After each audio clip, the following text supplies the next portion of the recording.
While others set sail to find One Piece, Kaido set sail to find a good place to drink. The grand line remains the same, only the enemy's bad luck has skyrocketed. Kaido appears, not to train, not to talk, but to teach the world how to lie down properly, while the enemy is still buffing their stats. Kaido has already finished fighting and is back to drink more. Yonko, Marine, Celestial Dragons. Sounds familiar, but let's fight together quickly. This isn't a journey to become stronger, but a journey where Kaido makes others weaker. The ultimate challenge begins with us. Awesome and entertaining. You'll be hooked. Aokaji's face darkened as he hastily said, "This is bad." Kaido's attack is targeting the Justice Tower. A powerful blast of heat continuously spewed from Kaido's mouth, piercing through the heads of the Marines. It directly struck the iconic Justice Tower at Marineford, the Marine headquarters landmark building, and the entire Justice Tower was blasted through by Kaido's heat. Cyborg Kong sighed, saying, "Today, even I, this old man of over 80, have to take action." Commander Kong, although Kaido is powerful, you don't need to join the attack. "We few are enough," Kizaru replied with a humble expression. Sengoku said helplessly, "If we still want you, Commander, to join in, it's simply a failure on our part." Garp's expression changed as he said, "Kaido has a new move." Kong, Sengoku, Akainu, Aokaji, and Kizaru all turned to look at Kaido. Kaido's body continuously contracted, finally transforming into his beast form. Aokaji said, "So that's it, Kaido transforming into his beast form means he's preparing to unleash his true power. Humph, to have a pirate acting so arrogantly on our territory is simply a great humiliation for the Marines." Akainu was very annoyed because this was Marineford, the Marine headquarters. Being constantly trampled upon by a pirate like Kaido, Akainu had long been extremely irritated. On the Beast Pirate side, Queen immediately lit a cigarette and arrogantly said, "Governor Kaido, if you want to show your true power, those damned Marines will taste the consequences this time." Queen San is right. Jack the Drat also chimed in, saying, "Because in the past, when Governor Kaido used his Azure Dragon Beast form, it represented his true fighting state. That is, it showed Governor Kaido's true strength, including the Flying Six, as well as numbers and headliners. They all thought so. However, they didn't know that Kaido hadn't even unleashed his full strength yet." Kaido smirked contemptuously and said, "Navy, come on. Let me have some fun, but don't disappoint me." Completely underestimated, Aokaji said, scratching his head helplessly. Akainu didn't waste any words and directly charged at Kaido. Bang! Bang! Akainu's fists continuously pounded Kaido's spiked club. After Kaido blocked all of Akainu's punches, he scoffed, "Akainu, is this all the strength you possess? Third generation, lead the way." Kaido swung his staff, enveloped in powerful Haoshoku Haki, directly striking Akainu on the head. Boom! Akainu, struck by the heavy blow, instantly rolled his eyes and spat out a large mouthful of blood. Finally, Akainu was slammed into the ground by Kaido. Boom! Ice Age! Aokaji's left hand slammed against the ground, sending a blast of icy cold air towards Kaido. He couldn't let Kaido continue attacking Akainu.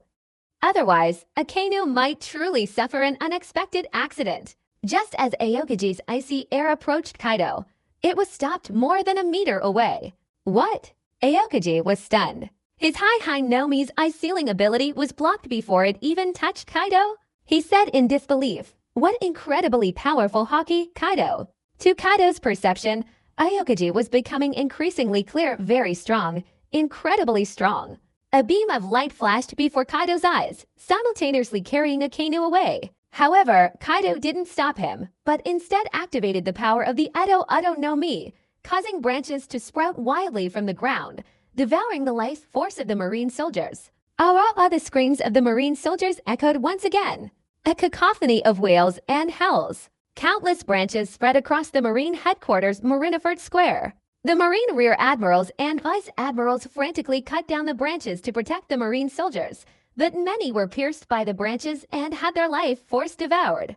At this moment, the Flame King shouted, "Officers, follow me. Stop the Marines. Don't let them escape." Although King Flame Air didn't know what Mr. Kaido intended to do by using the devouring branches to devour those Marine soldiers, since Mr. Kaido wanted to do so. King Flame Air naturally had to cooperate. Following King Flame Air's charge, Queen, Jack, Enel, Who's Who, Shikamaru, Page 1, the 10 Giants, Numbers, and Headliners all rushed out to fight. Vice Admiral Tsuru, the Chief of Staff, was constantly organizing the Marines to block the large massive branches while also trying to counter the sneak attacks from the Beast Pirates officers. There was no way. Sengoku, Garp, Commander-in-Chief Kong, and the 3 admirals were all dealing with Kaido. Kizaru successfully brought Akainu out. Akainu's eyes slowly returned to normal from their blank stare. Wiping away the blood from the corner of his mouth, he angrily said, "That bastard Kaido! How dare you use such powerful Haoshoku Haki to attack me?" Commander Kong said seriously, "We've joined forces to deal with Kaido. With our combined strength, taking down Kaido won't be a problem. I know you 3, as admirals, don't want to cooperate. After all, you're all top-tier fighters with your own pride, but this is an extraordinary time." Commander Kong is right. Sengoku chimed in. Akainu, Aokiji, Kizaru, you're no match for Kaido in a one-on-one fight. Akainu's head was still buzzing. If he had a strong physique, Kaido's attack just now would have been enough to knock him to the ground. In his dragon beast form, Kaido calmly swept his gaze over Cyborg Kong, Sengoku, Garp, Akainu, Aokiji, and Kizaru. A slow smile spread across his lips as he gripped his spiked club, enveloped in Haoshoku Haki, and said with a chuckle, "Well then, you all start first, Cyborg Kong." Kaido's right leg slammed into the ground, and he instantly launched himself towards Cyborg Kong.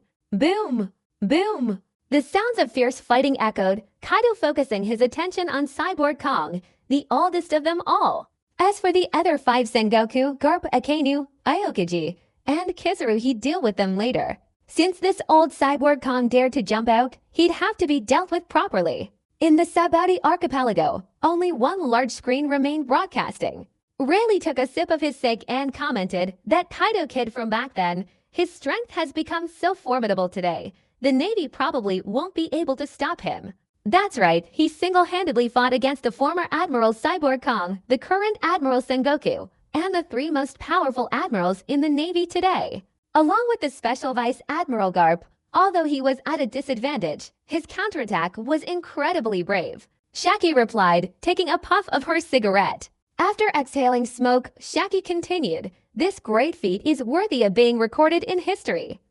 After all, no one has ever done it before. I wonder how Kaido's strength reached this level. However, speaking of which, I remember Kaido should be over 55 years old, right?" Probably. Rayleigh's exact age of Kaido was unclear. Among the supernovas, everyone was constantly amazed by Kaido's power. Urish trembled as he said, "It's truly terrifying. Is this the fighting power of a new world for Emperor? If I hadn't seen it with my own eyes, I wouldn't believe it's real. Damn it." Capon Beach, smoking a cigar, said with a very displeased expression, "Even the strength of any of the admirals is something to aspire to. But I never imagined Kaido's strength would be even more terrifying." At this moment, Capon Beach had already formed an idea in his heart. After entering the new world, he must join one of the 4 Emperor's pirate crews. Jewelry Bunny continued eating pizza, muttering indistinctly, "Warlord Bartholomew Kuma, why have you become like that?" Deep down, Scratchman Apu was filled with fear, muttering to himself, "Disgusting. The 4 emperors are simply unshakable." Drake was already wondering how he could join the Beast Pirates after entering the new world, thereby helping the Navy dismantle the Beast Pirates from within. Kaido was too dangerous. Hawkins, holding a Carol card, slowly said, "For Emperor Kaido, death rate 0%. Hawkins, you're saying the 4 Emperor Kaido won't die at Marine headquarters, right?" Trafalgar Law retorted, "HMPH. Kid insisted, no matter how strong the 4 emperors are, so what? I'll bring them all down sooner or later." Killer remained silent, his eyes fixed on the large screen. Marine headquarters, Marineford Battlefield. Mink Tribe in Irashi and Nikomamushi led their team, constantly destroying naval warships to prevent the Navy from landing.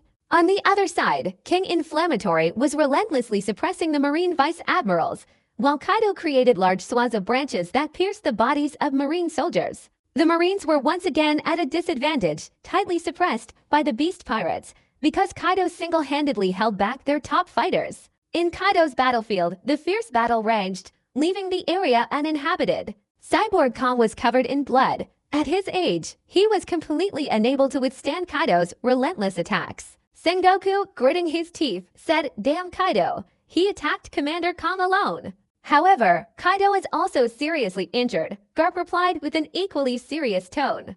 Even if Kaido was stronger, what could he do? He was facing Commander-in-Chief Kong, Sengoku, Garp himself, along with Akainu, Aokiji, and Kizaru. The only real headache was that Kaido was only focusing his attacks on Cyborg Kong. At this moment, Kizaru said contemptuously, "Onigimo, Momonge and the others over there are facing the Flame King and seem to be on the verge of collapse. Let me go help them." "Wait a little longer," Akainu said, suggesting they should first surround and subdue Kaido. But Kizaru had already transformed into a beam of light and flown away, leaving Akainu speechless. Aokiji, envious, muttered, "Alas, Kizaru doesn't have to face the monster Kaido this time. How enviable." Just as Kizaru left, Akainu and Aokiji were distracted. Kaido instantly launched a new attack on Cyborg Kong. Great Mighty Virtue Thunderous 8 Trigrams. One of the 4 Great Demon King's signature moves, he enveloped the Iron Staff in Heishoku Haki, gripping it with both hands, and struck the opponent with incredible speed. It was an enhanced version of the Thunderous 8 Trigrams, creating a massive mushroom cloud upon impact. Crack! Cyborg Kong's bones shattered instantly, and his eyesight failed him.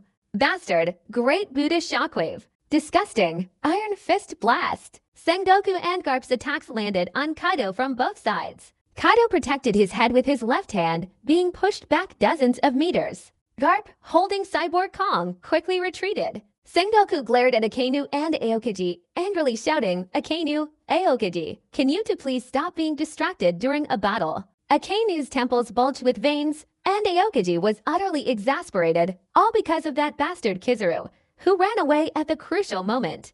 Garp shook Cyborg Kong's body, asking, "Commander Kong, are you all right?" However, Cyborg Kong was already in a coma. After being shaken for 3 or 4 seconds, Cyborg Kong slowly regained consciousness, immediately spitting out a large mouthful of blood. Sengoku said with concern, "Commander Cyborg Kong, you rest a bit.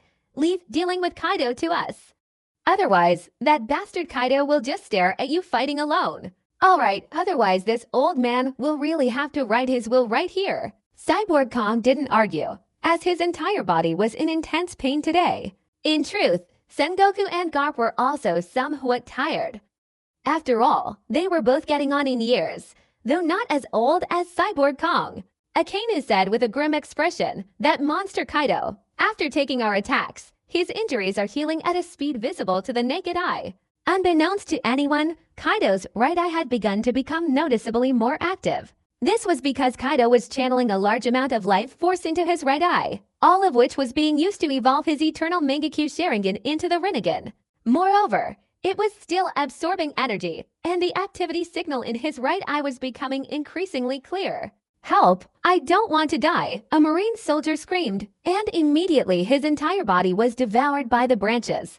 This scene was constantly unfolding in the Marineford headquarters square. Aokiji glanced at the large number of Marine soldiers who had suffered casualties and whispered, "I have to admit, Kaido's dual devil fruit abilities are very powerful. While fighting alongside us, he can also manipulate so many branches to deal with the soldiers." HMPH, what good will saying all this do? Our main mission now is to kill Kaido.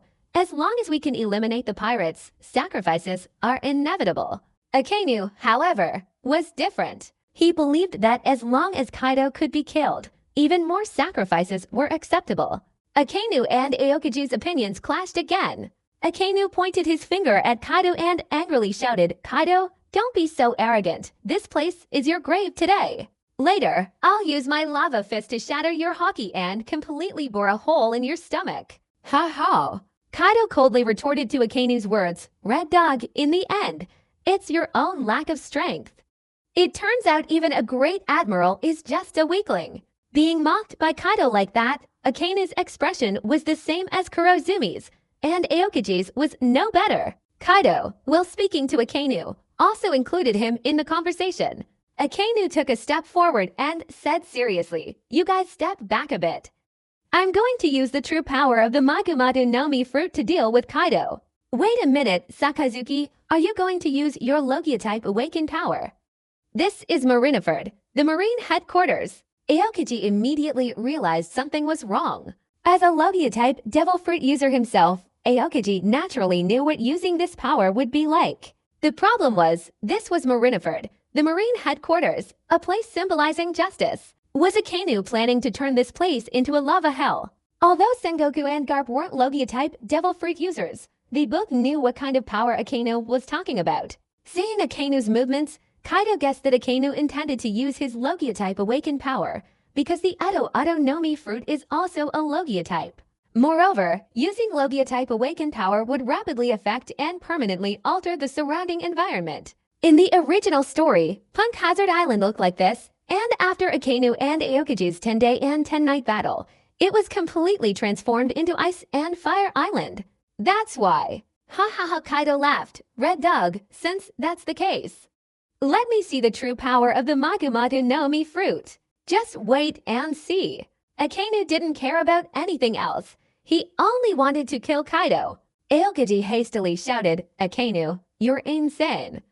You can't sacrifice Marineford, the Marine headquarters, for the sake of victory. Sengoku gestured, saying, Aokiji, let's retreat. Let Akainu and Kaido fight. If things get worse later, we'll all come to their rescue. Aokiji nodded reluctantly. Garp lifted the cyborg Kong, the commander-in-chief, and followed Sengoku back. After all, if they stayed put, they would definitely be affected by Akainu's awakened Magumatu no Mi ability, as it was a large-scale attack. The surrounding ground continuously turned into lava, and Akainu continuously transformed into a lava giant, saying, To be honest, Kaido, your strength truly surpasses my expectations. But today you must die here. Arrogant enough, daring to choose a duel with me? Kaido replied dismissively, Well then, I'll play along with you. As soon as Kaido finished speaking, his body began to rapidly expand, finally transforming into a green dragon form that circled in the air. A thick stream of flame spewed from his mouth, continuously engulfing his dragon body. Great Fire Dragon! Creating a massive fire dragon that enveloped his body, anything it touched would instantly melt. Using Great Fire Dragon, Kaido's green dragon form transformed into a fire dragon form, its size and length increasing several times. A giant of lava and an enormous fire dragon instantly clashed. Terrifying heat waves impacted the entire Marineford headquarters, causing countless people to instantly succumb to this incredibly intense heat. What is that? It's simply the end of the world. Admiral Akainu transformed into a lava giant, while the Yonko Kaido transformed into a giant fire dragon that covered the entire Marine headquarters at Marineford. The entire Marine force was shaken by this scene. It was truly breathtaking. Only after witnessing it firsthand did they understand what true terror was. The pirates of the Beast Pirates were excitedly shouting, Lord Kaido, your mighty haki has annihilated the Marines. The Beast Pirates will surely win. Even the officers were beaming with smiles. Their Admiral Kaido's aura was far more powerful than that of Admiral Akainu. It was obvious the Marines would lose. No, Doflamingo, watching from the sidelines, clutched his head, unable to contain his laughter, exclaiming, This is truly amazing. What a spectacular performance. This Marineford headquarters is the center of the battlefield, who will ultimately emerge victorious. Boa Hancock stared intently at Kaido the Beast King throughout the entire journey, as if trying to see right through him. The Blue Sea Knight Jin whispered, Kaido the Beast King is someone you can't afford to offend. The colossal fiery dragon swirling in the air brought an overwhelming sense of pressure to the Marines. Even Akainu's lava giant was no match for the giant fire dragon.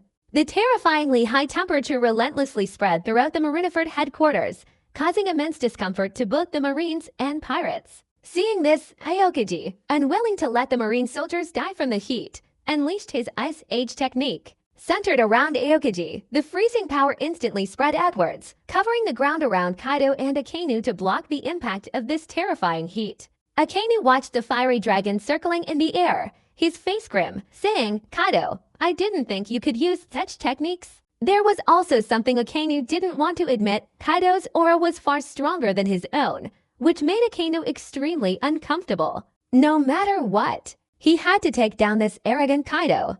Transforming into the lava giant Akainu, he extended both hands, unleashing his lava fist like a snake towards the fire dragon Kaido. In his giant fire dragon form, Kaido's eyes glowed red, and after being enveloped in Hyoshoku Haki, he accelerated towards Akainu. Bang! Boom! The clash between the fire dragon Kaido and the lava giant Akainu caused the entire Marineford headquarters island to shake violently. Akainu realized a serious problem. Kaido's haki was too strong, completely overwhelming Akainu's defenses, especially since the Azure Dragon Kaido was also engulfed in a massive layer of flames. Akainu had already unleashed his most powerful attack, but if he still couldn't defeat Kaido, it meant he had lost. Kaido continued to suppress Akainu. Garp watched the two fighting, shaking his head and saying, "No, Akainu is simply no match for Kaido. This Kaido kid really has a knack for it. To be able to increase his haki to such a powerful level, even I can't help but admire him. Let us not talk about this anymore. We'll find an opportunity to launch a surprise attack on Kaido later," Sengoku reminded him. Their main task right now was to defeat Kaido. As for everything else, they could discuss it later. There was no other way. The threat Kaido posed was simply too great and terrifying. Garp understood Sengoku's concerns and agreed with his suggestion. Garp himself also thought that no matter what, Kaido couldn't be allowed to return to the New World. At that moment, Akainu wished he had such an opportunity to confront Kaido, but there was none. After all, the New World belonged to pirates, especially places like Wano Country. Even the world government couldn't interfere. Kaido's fire dragon form directly bound Akainu's lava giant tightly, like a snake binding its prey. Kaido continuously increased the binding strength, taunting, "Red Dog, your strength is nothing special. Beg for mercy, and maybe I'll spare your dog's life. Damn Kaido, I want you dead." Akainu had never suffered such severe humiliation before.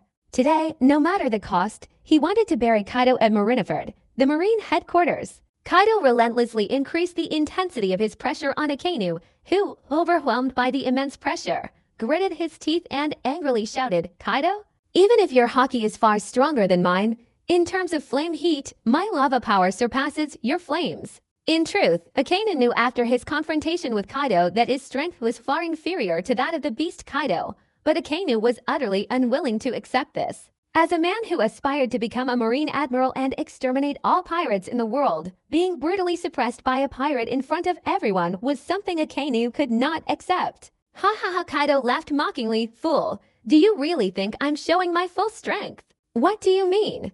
Akainu was stunned, not understanding what Kaido meant. He had already displayed such immense power, yet he hadn't used his full strength. There's a limit to joking. At the same time, Akainu felt a deep sense of fear, though he hadn't realized it yet. Kaido's words also astonished everyone who heard them. Even the powerful Kaido of the 100 Beasts, he hadn't used his true strength.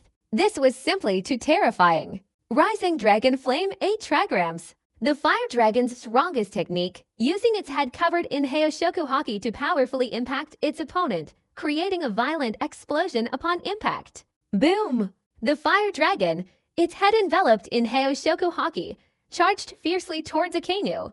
Akainu tried to block it, but upon contact with Kaido's rising dragon, in an instant, Akainu's eyes rolled back, foam frothed from his mouth, and he lost consciousness. This was after a series of intense confrontations with Kaido's 100 Beasts Dragon Ascension. Even the 8 trigrams flame couldn't do it. Boom! Boom!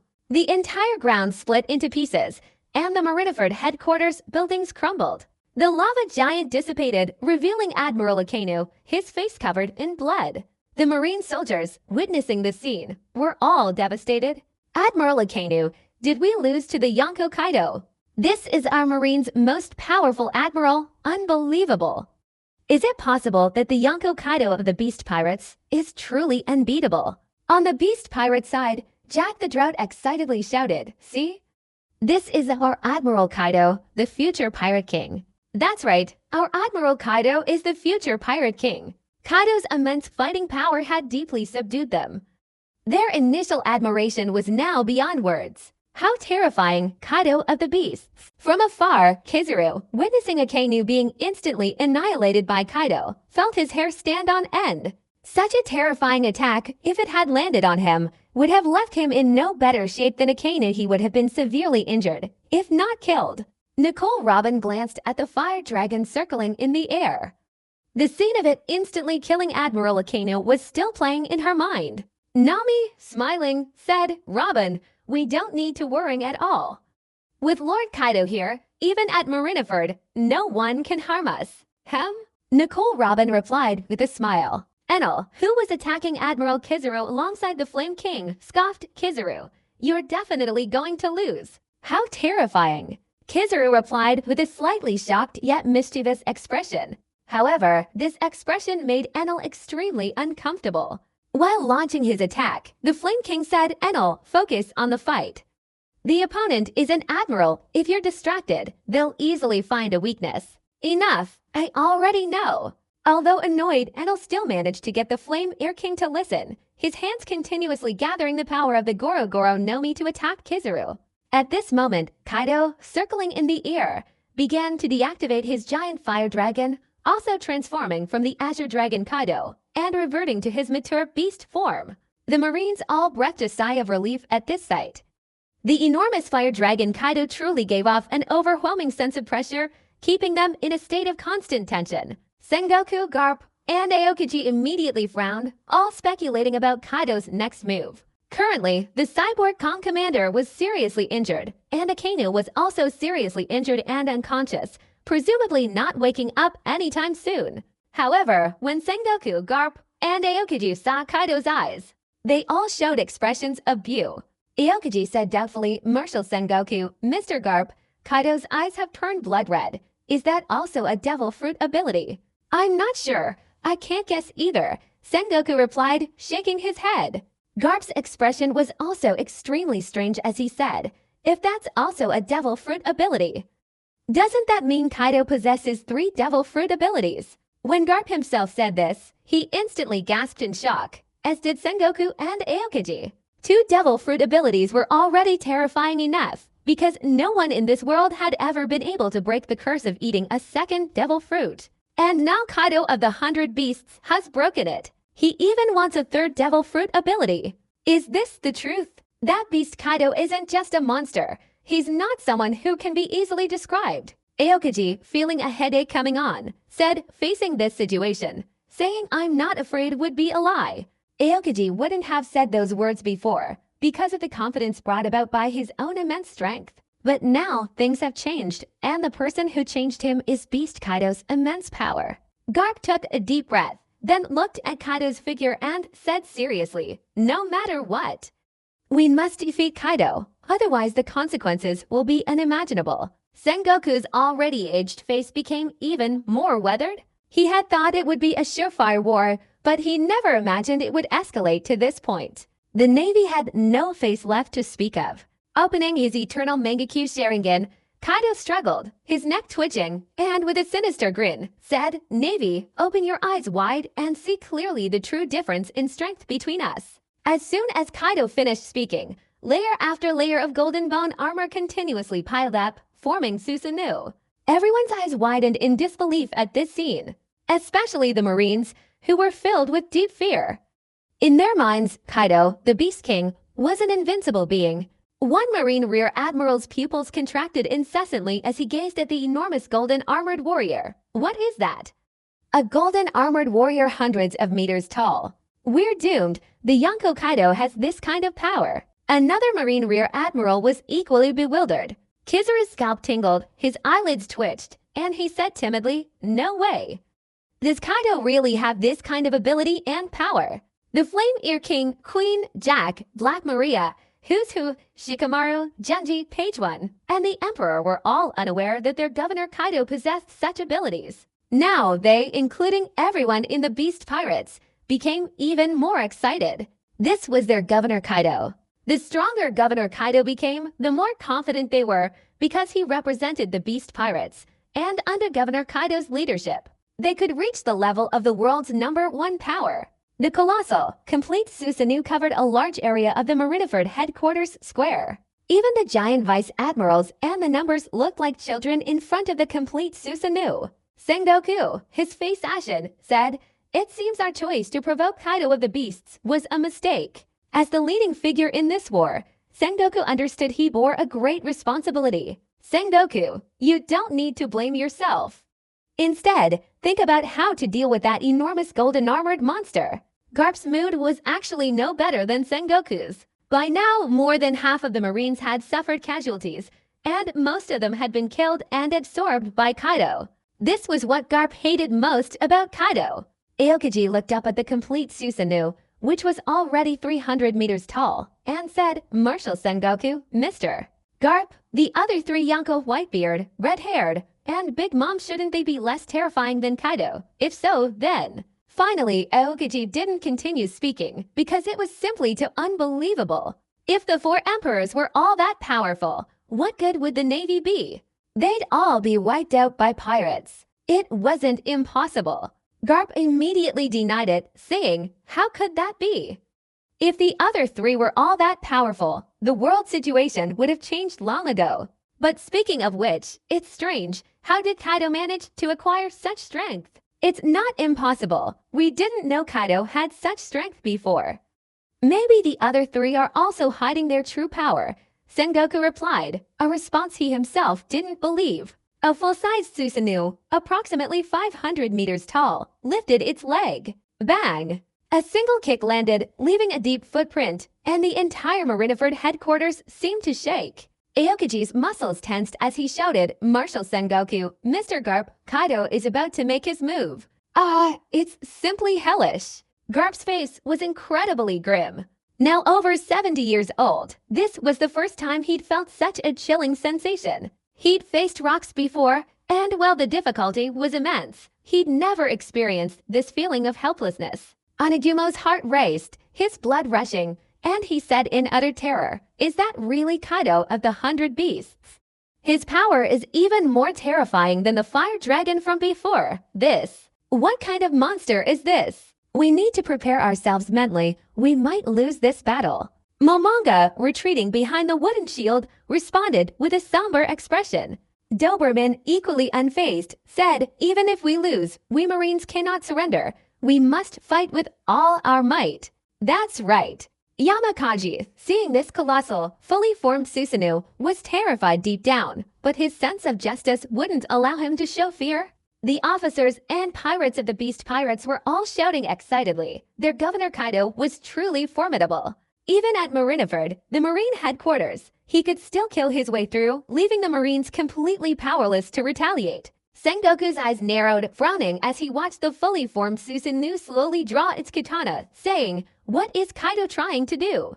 With his complete Susanoo form and the glass-like forehead of the human beast form, Kaido activated his eternal Mangekyo Sharingan. After drawing out his Susanoo katana, he declared, "The power of the universe." The next moment, the complete Susanoo katana swung out. Sengoku, Garp, and Aokiji all showed expressions of utter terror, for the attack was directed at the cyborg Kong, the commander-in-chief. A tearing sound. Boom! With the complete Susanoo as the center, a line in front of them was severed. In other words, at this moment, the Marineford headquarters square had been cut in half by Kaido, with only the ground beneath their feet still barely holding. By the time everyone reacted, Kaido's attack was over. Sengoku, Garp, and Aokiji, upon witnessing the tragic fate of Commander-in-Chief Cyborg Kong, were all wide-eyed with shock. Commander-in-Chief Kong had been cleaved into by sword energy, blood staining the ground. Garp, instantly enraged, shouted, "You killed Commander-in-Chief Kong. Even if it costs me my life, I will not let you get away with this, Kaido." Sengoku and Aokiji were equally stunned. Commander-in-Chief Cyborg Kong dead? Akainu, who had just recovered, was drenched in cold sweat. If he were facing such a powerful Kaido, the answer would be certain, death. The Blue Sea Night Jin, observing from the border, said in disbelief, "The world government's commander-in-chief, Cyborg Kong, has been killed in front of everyone. This time, even the world government won't be able to sit idly by." No, Doflamingo, on the contrary, spread his arms wide and laughed excitedly, saying, "This is very interesting. This is exactly what I want, to completely throw it into chaos. In this boring world, how much longer can you celestial dragons of Mariachua continue to sit on your thrones?" Doflamingo could already imagine that when the news of Cyborg Kong's death reached the Gorosei, their expressions would surely be one of excitement, and they would certainly be terrified of Kaido's power. Gecko Moria, defeated by Queen, sat on the ground, his face filled with terror as he looked at the $500 armored giant Kaido. At this moment, Gecko Moria had no desire for revenge, only overwhelming fear. Boa Hancock covered her mouth with both hands, staring in disbelief at Kaido, who was standing on the glass forehead of the complete Susanoo, and whispered, "That man is so powerful. No wonder he's not afraid to kill the celestial dragons. He might even be able to break through the existing world order." Hawkeye Mihawk's heart was also in turmoil. He closed his eyes and took a deep breath. The golden armored giant's flash had deeply subdued him. Black Maria said with adoration, "Lord Kaido, you're so captivating. So powerful, I can't help but want to fight you 18 rounds." Enel swallowed hard. He had decided that from now on, he wouldn't dare show any arrogance in front of Lord Kaido, or he would truly die without knowing how. Who's Who trembled as he said, "World government, do you see? I should thank you for abandoning me before. If it weren't for that, I wouldn't have had the chance to follow Governor Kaido to conquer the world." Page 1 nudged her older sister Genti's arm with her finger, whispering, "Sister, you have to be more proactive in the future. Otherwise, I'm afraid our positions will be difficult to maintain." "Nonsense. I know that without you telling me, Genti had already thought it through. After returning to Wano, she had to find a way to get close to Lord Kaido. If she waited for Lord Kaido to take the initiative, she didn't know how long she'd have to wait." Queen patted Caesar on the head, laughing, "See, this is our Lord Kaido."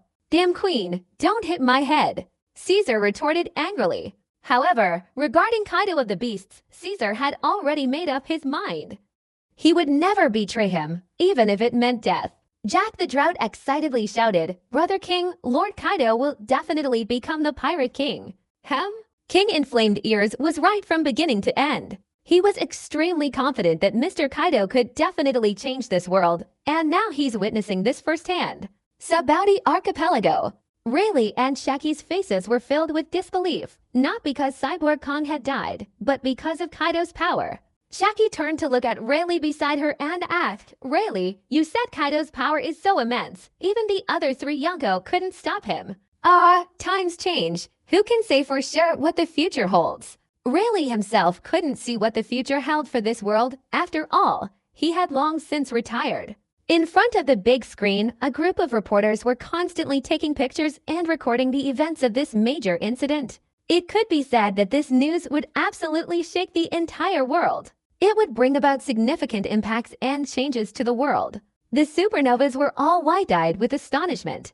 After witnessing Kaido's current strength, they were deeply terrified and filled with fear of entering the new world. Because entering the new world meant facing a monster like Kaido, even 100 lives wouldn't be enough. Kid's breathing quickened as he said, "Killer, if I want to seize the Pirate King, I'll have to face Kaido. Although it's cruel, it's the truth." Killer was also very worried about their future. Could they really defeat a monster like Kaido? Killer couldn't think of a reason why Kaido would be defeated. Look at Marineford, the Marine headquarters, where so many top Marine forces were attacking, yet they couldn't do anything to Kaido. Just bringing out one of their top generals alone would be enough to give them a hard time, let alone the others. Capone Bage's face turned ashen as he said, "It seems that after the war ends, Kaido of the Beasts will instantly surpass Whitebeard's fame, becoming the pinnacle of all pirates." Trafalgar Law's expression was equally grim as he said, "Damn it, I heard that Doflamingo is secretly cooperating with Kaido of the Beasts." Thinking about this now gave Trafalgar Law a terrible headache. If Kaido of the Beasts intervened to deal with Doflamingo, he would be finished. On the other hand, Drake's expression was equally grim. The Marines were already falling apart, and such monsters were probably unkillable by ordinary methods. Marineford Naval Headquarters. The remaining Marines were ashen-faced, while the Beast Pirates were ecstatic. Straw Hat Luffy, not one to be fooled, said wearily, "Can I really defeat Kaido and become the Pirate King in the future?" The usually confident Straw Hat Luffy, seeing the vast difference in strength, couldn't help but doubt himself. Zoro shouted, "Luffy, are you going to give up?" "No, I won't give up. I will definitely become the Pirate King." Luffy, startled by Zoro's words, instantly responded with unwavering determination. No matter how powerful the opponent, he absolutely could not give up. Fire Fist Ace was also deeply shaken and perplexed. With Beast Kaido already so powerful, Why would he still let his father sit on the throne of the world's strongest? That point immediately made Fire Fist Ace feel extremely suspicious. He wondered if Kaido of the 100 Beasts had some kind of conspiracy or plan. Meanwhile, Yamato angrily grumbled, "Disgusting. That father of mine is too secretive. Not only does he possess many devil fruit abilities, but his strength is also incredibly great." Yamato was now seriously doubting whether the father she usually saw was truly her real father. Garp leapt into the air, his fist, enveloped in Haoshoku Haki, aimed directly at Kaido's forehead, where the glass was located on the complete Susanoo. He angrily shouted, "Kaido, go die." Overlord's Iron Fist, impact. This attack concentrated all of Garp's power. He wanted to avenge Commander-in-Chief Cyborg Kong. He couldn't let Commander-in-Chief Cyborg Kong die in vain. The fist carried a tearing sound. Bang! When Garp's aggressive fist struck the glass-like forehead armor, it only shattered into a tiny, spiderweb-like crack less than a meter wide. His Bisoshoku Haki enveloped Susanoo, neutralizing more than half of Garp's attack. What? My full-force attack? Garp was stunned in disbelief. His full-force attack hadn't even produced a single spark. Bang! While Garp was still in shock, Susanoo's fist slammed into him. Garp, like a shooting star, slammed violently into the ground, causing the entire area to instantly cave in. 100-meter-high cloud of mist rose into the air. Vice Admiral Garp! Vice Admiral Garp! Vice Admiral Garp! The Marine soldiers cried out anxiously. Aokiji lunged towards Garp, who had fallen to the ground. Sengoku, looking up at Kaido's crystal forehead in Susanoo, said in disbelief that attack just now, Garp used all his strength, and yet it had no effect. A chill ran down Sengoku's spine. This meant Garp couldn't break through Kaido's defense, so Sengoku himself certainly couldn't either. Akainu also approached Sengoku, saying grimly, "Marshal Sengoku, no matter what. Today we must keep Kaido here, otherwise we won't have another chance to deal with him later." "I know," Sengoku replied seriously. Aokiji, holding Garp, quickly left the battlefield. Kaido, his voice infused with haki, loudly declared, "Do you think this is my full strength?" As soon as these words were spoken, everyone's eyes widened in shock. Akainu, who had just spoken about wanting to keep Kaido, felt his heart almost stop. Kaido, in his Azure Dragon form, spewed flames from his mouth, which rapidly spread throughout his complete Susanoo.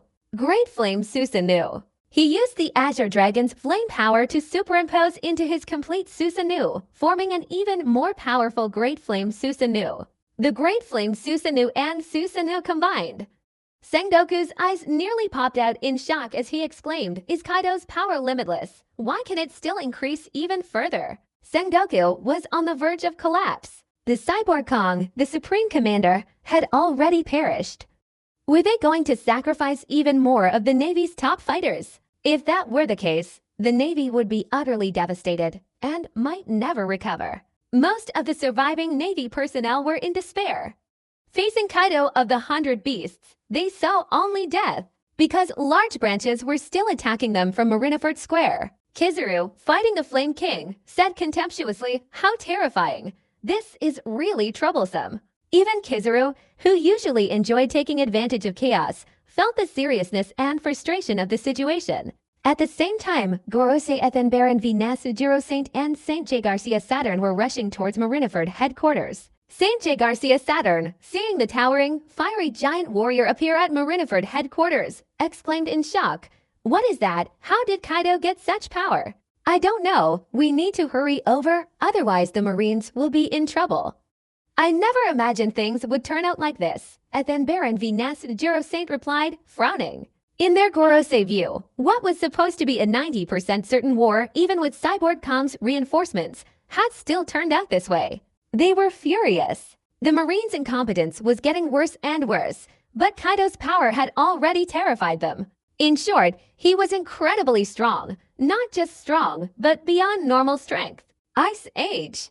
Aokiji unleashed his freezing power, intending to freeze Kaido, but the freezing power disintegrated the giant warrior in flame armor the moment it touched him. Just as Kaido was preparing to attack Aokiji, he sensed Admiral level auras rapidly approaching. He slowly shifted his gaze and saw two members of the Gorosei. "Ah!" Kaido smirked contemptuously, saying, "Can't sit still, huh?" Ethan Baron v. Nasujiro Saint and Saint J. Garcia Saturn instantly appeared at Marineford Headquarters Square. Who are those two? Blue Sea Nightjin said in disbelief. Gorosei? I didn't think even they would be alarmed. Boa Hancock also raised her eyebrows. Were those two old men the Gorosei? No, Doflamingo immediately sat down, laughing wildly. How will this war end? As a neutral party, we should witness this historic event. Mihawk's hawk-eyed gaze was fixed on Ethan Baron v. Nasujiro Saint. He could sense that this old man was an extremely powerful swordsman. The world government truly had hidden talents. Marine Vice Admiral Onagumo raised his katana and shouted, "We haven't been defeated by the pirates yet. We have the world government behind us. Justice will prevail." The arrival of the two Gorosei once again gave the Marines a huge boost of confidence. They hadn't been completely defeated by the beast pirates. They still had a chance to turn the tide. Many of the Marines, from the time they joined the Navy until now, have never met the Gorosei, but that doesn't mean they haven't heard of the Gorosei's name. They are the world's true top figures. Hiding behind, Kobe trembled and said, "Are those two old men the Gorosei? Help! When will this war finally end?" At this moment, Kobe was almost scared to death. The war was still not over and high-ranking officials kept appearing, with no sign of an unexpected ending. Nicole Robbins said nervously, "The Gorosei are here. I don't know if the world government will continue to deploy troops." "Don't worry, we have Lord Kaido. He's invincible," Nami replied confidently. There was no way around it. Lord Kaido was truly overwhelmingly powerful, completely invincible throughout the entire journey. Black Maria and the others weren't afraid at all. As long as Lord Kaido didn't fall, they wouldn't feel fear. Kizaru, having separated from the Flame King and Enel, approached the Gorosei and respectfully said, "Nasujiro Saint, Saint Saturn, I didn't expect you to personally come. If we hadn't come, would your Marines have been prepared for defeat?" Ethan Baron v. Nasujiro Saint directly questioned in a cold tone. Enel, seeing the Flame King's unusually angry expression, inquired, "Brother King, do those two old men have a grudge against you?" "Yes, a feud of annihilation," the Flame King replied without hesitation. Enel gasped in shock upon hearing this. A feud of annihilation. That truly was a deep-seated blood feud. Doberman shouted, "Boost our morale. Today we must annihilate the beast pirates, even if it means death in battle. Justice will prevail. Justice will prevail." The morale of the Marines, which had initially plummeted, now soared once again. Sengoku, Garp, Aokiji, and Akainu all approached the Gorosei. As they retreated to the Gorosei side, the two halves of Cyborg Kong's corpse were immediately pierced by two branches, devouring its life force. Saint J. Garcia Saturn's gaze swept over them, and Sengoku, Garp, Akainu, Aokiji, and Kizaru sternly criticized them, saying, "Look at you all. You've gathered all the Marines' top-tier fighting force, and you still couldn't capture Kaido, and Cyborg Kong is dead. Saint Saturn-sama, you shouldn't blame us. Don't you see how powerful Kaido is? We really weren't his match." Kizaru immediately explained that it wasn't that they hadn't tried, but that their opponent was simply too strong, and they couldn't defeat him. Saint J. Garcia Saturn and Ethan Baron v. Nasujiro Saint both looked once again at the towering, 500-meter-tall giant in flame armor. Kaido, with his crystal forehead, stood there arms crossed, mockingly staring at them. This caused both Ethan Baron v. Nasujiro Saint and Saint J. Garcia Saturn's faces to darken. Ethan Baron v. Nasujiro Saint whispered, "Kaido's strength has exceeded expectations. He might even have surpassed them already." "Wait a minute." Saint J. Garcia Saturn immediately stopped Ethan Baron v. Nasujiro Saint from continuing. That great lord, after all, was a god of the world government for 800 years.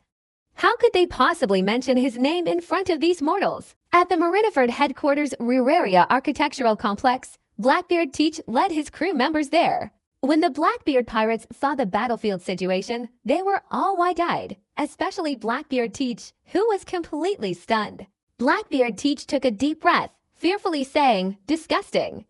How did that beast King Kaido manage to acquire 3 devil fruit abilities?" Blackbeard Teach initially thought he was the only one with special abilities, but it turned out that bastard beast King Kaido was even more special than him, and his strength was so exaggerated. How was he supposed to deal with this? Shiryu of the Rain, smoking a cigar, nervously inquired, "Teach, Is that Monster Kaido's situation with multiple devil fruit abilities similar to yours? Ha ha ha, Blackbeard Teach chuckled inwardly, probably.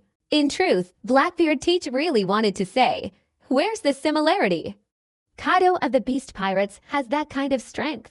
Blackbeard himself doesn't think he could reach that level. He's a monster among monsters. The corrupt king asked, Captain Teach, do we still want to hunt down devil fruit users? Don't you want to live anymore? Don't you see how many dangerous characters are on the battlefield, especially Kaido of the Beast Pirates? Let us retreat first. Although Blackbeard Teach knew that saying this would be embarrassing for him as the captain, his pride was more important than his life. He definitely had to prioritize his own safety. Blackbeard Teach himself didn't want to be defeated at Marineford headquarters. Lafitte paced around, holding his sword, and said, that's right. Even the Gorosei have been alerted. I guess if we join, we'll be swept into the vortex. While the Blackbeard pirates were chatting and talking, on the battlefield, the fighting intensified, with the two Gorosei, along with Sengoku, Garp Akainu, Aokiji, and Kizaru, a total of 7 attacking Kaido. Boom! Boom! The intensity of the battle was so great it threatened to shatter the entire Marine headquarters at Marineford.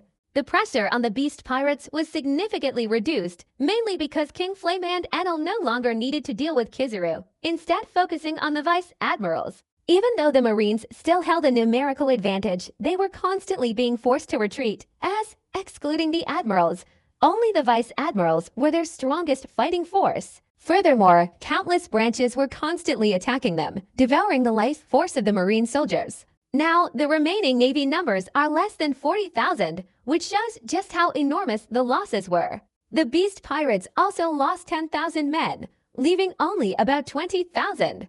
This is mainly because Kaido, manipulating the Udo Nomi's abilities, is constantly attacking the Navy. The Navy's Vice Admirals and Rear Admirals are all being restrained by the Beast Pirates officers. Meanwhile, the Navy's top combatants are all besieging Kaido, indirectly dividing the battlefield into two sides. If the Navy side didn't have Vice Admiral Tsuru in command, they would have lost long ago. Doflamingo revealed an evil grin, looking at the fierce battle raging on the battlefield and laughing. No, if it weren't for this war, we wouldn't have seen that those two old Gorosei guys were actually mythical Zoan ability users, and their fighting power was so great. Interesting? Indeed. Jin rarely responded to Doflamingo, because Doflamingo was right. The Gorosei's fighting power was completely on par with that of an admiral. Mihawk's hawk-like eyes flashed with light as he said, otherwise, if my position didn't allow it, I really would want to have a go at that Gorosei swordsman, Ethan Baron v. Nas Juro Saint. Forget it, Celestial Dragon. Bo Hancock muttered in a low, annoyed voice. Dragging his injured body, Gecko Moria looked at Kaido in the battle, unwillingly and fearfully saying, why isn't Kaido at a disadvantage even when facing the combined attack of those 7? Defense, Kaido's defense is too strong. Jin expressed his opinion, replying, this colossal golden flame armored warrior's defensive power is extraordinary. Even if a hole is breached, it will heal instantly. No, Doflamingo laughed maniacally. Navy, world government, what do you intend to do? If you can't capture Kaido in this war, the consequences will be spectacular. After the complete Susanoo merged with the power of the mythical Zoan Azure Dragon form, it became even more powerful and indestructible. This scene was also broadcast on the Royal Navy's mobile phone. Kaido's powerful, godlike figure deeply intimidated everyone. Boom, a complete Susanoo's all-encompassing power slash swept towards the sea. The entire area in front of Fang Dahai was directly split into by this terrifying sword energy, the split extending for thousands of meters, and it took a long time for it to close. Ethan Baron v. Nas Juro Saint gasped for breath, looking back at the sea split into, his scalp tingling as he said, damn it, if I were hit by this attack, I wouldn't die, but I'd be crippled. Saint J. Garcia Saturn's face was unusually grim as he said, today, we must eliminate Kaido, otherwise the world government will be in trouble in the future. Sengoku, Garp Akainu, Aokiji, and Kizaru's expressions were equally grim. So many of them had surrounded Kaido, yet they couldn't capture him. Frankly, this wasn't just embarrassing. It showed how incompetent their navy was. Kaido, inside the crystal on the forehead of the complete Susanoo, also looked exhausted at this moment, muttering, The combined strength of these 7 top-tier fighters in the world is indeed a lot of pressure. These guys, alone, are enough to fight against a Yonko-level opponent. It seems my strength has surpassed the Yonko level by 1 level. Through this battle, Kaido also gained a clear understanding of his own strength. A single Yonko-level opponent posed no threat to Kaido anymore. Kaido continued to repeat his old trick, specializing in staring intently at one person at a time. Previously, he had stared at Cyborg Kong, but now Cyborg Kong was dead. And now, the person being stared at by Kaido throughout the entire process was the current Admiral Sengoku. Sengoku was in an indescribable predicament. As he retreated, Kaido pursued him relentlessly, giving him no chance to catch his breath. Kaido basically ignored the attacks of others. Falling onto Susanoo only meant expending stamina to heal. For Kaido, the depletion of stamina was insignificant. Aokiji, attacking from the side, said helplessly, "La la la. My Hi no Mi ability is completely countered by Kaido's abilities." Aokiji was also extremely helpless because this gigantic figure in golden armor was completely enveloped in intense flames, rendering Aokiji's freezing abilities powerless. Akainu angrily shouted, "Don't say these useless things. No matter how great the effort or the cost, we must kill Kaido." How terrifying! Kizaru said with a cowardly yet fearful expression, "Kaido, if you keep focusing on attacking Marshal Sengoku, you might end up with the same fate as Commander Kong." After all, Kizaru felt very lucky. At least he wasn't targeted by Kaido. Otherwise, Kizaru wouldn't dare continue fighting Kaido. Saving his own life was paramount. It had to be admitted that Kaido's fighting power was a level higher than theirs. Previously, they were all considered the ceiling of combat power in this sea, but now, compared to Kaido, Kizaru feels he can't even bring himself to call himself the ceiling of combat power in this sea anymore. What constitutes the ceiling of combat power? It should be a monster like Kaido of the 100 Beasts. Meteor Shower Ryusei Kazan. Akainu aimed at the back of the complete Susanoo and continuously launched lava bomb attacks, preventing Kaido from continuing his rampage. Boom! Boom! Boom! Kaido didn't pay attention to Akainu's Meteor Shower Ryusei Kazan attack, but instead focused on Sengoku, his Susanoo's flame fist striking down relentlessly. Facing Kaido's renewed attack, Sengoku counterattacked. Great Buddha Shockwave. Boom! Sengoku's Great Buddha's Shockwave counterattack, after enduring it for just a second, was immediately overwhelmed by Kaido's Susanoo's fiery fist. The gigantic fist descended upon Sengoku. Suddenly, a figure rushed forward. This figure was Garp, who appeared to block Sengoku's path. Sengoku looked at Garp's figure, and a wave of emotion surged through him. This old friend.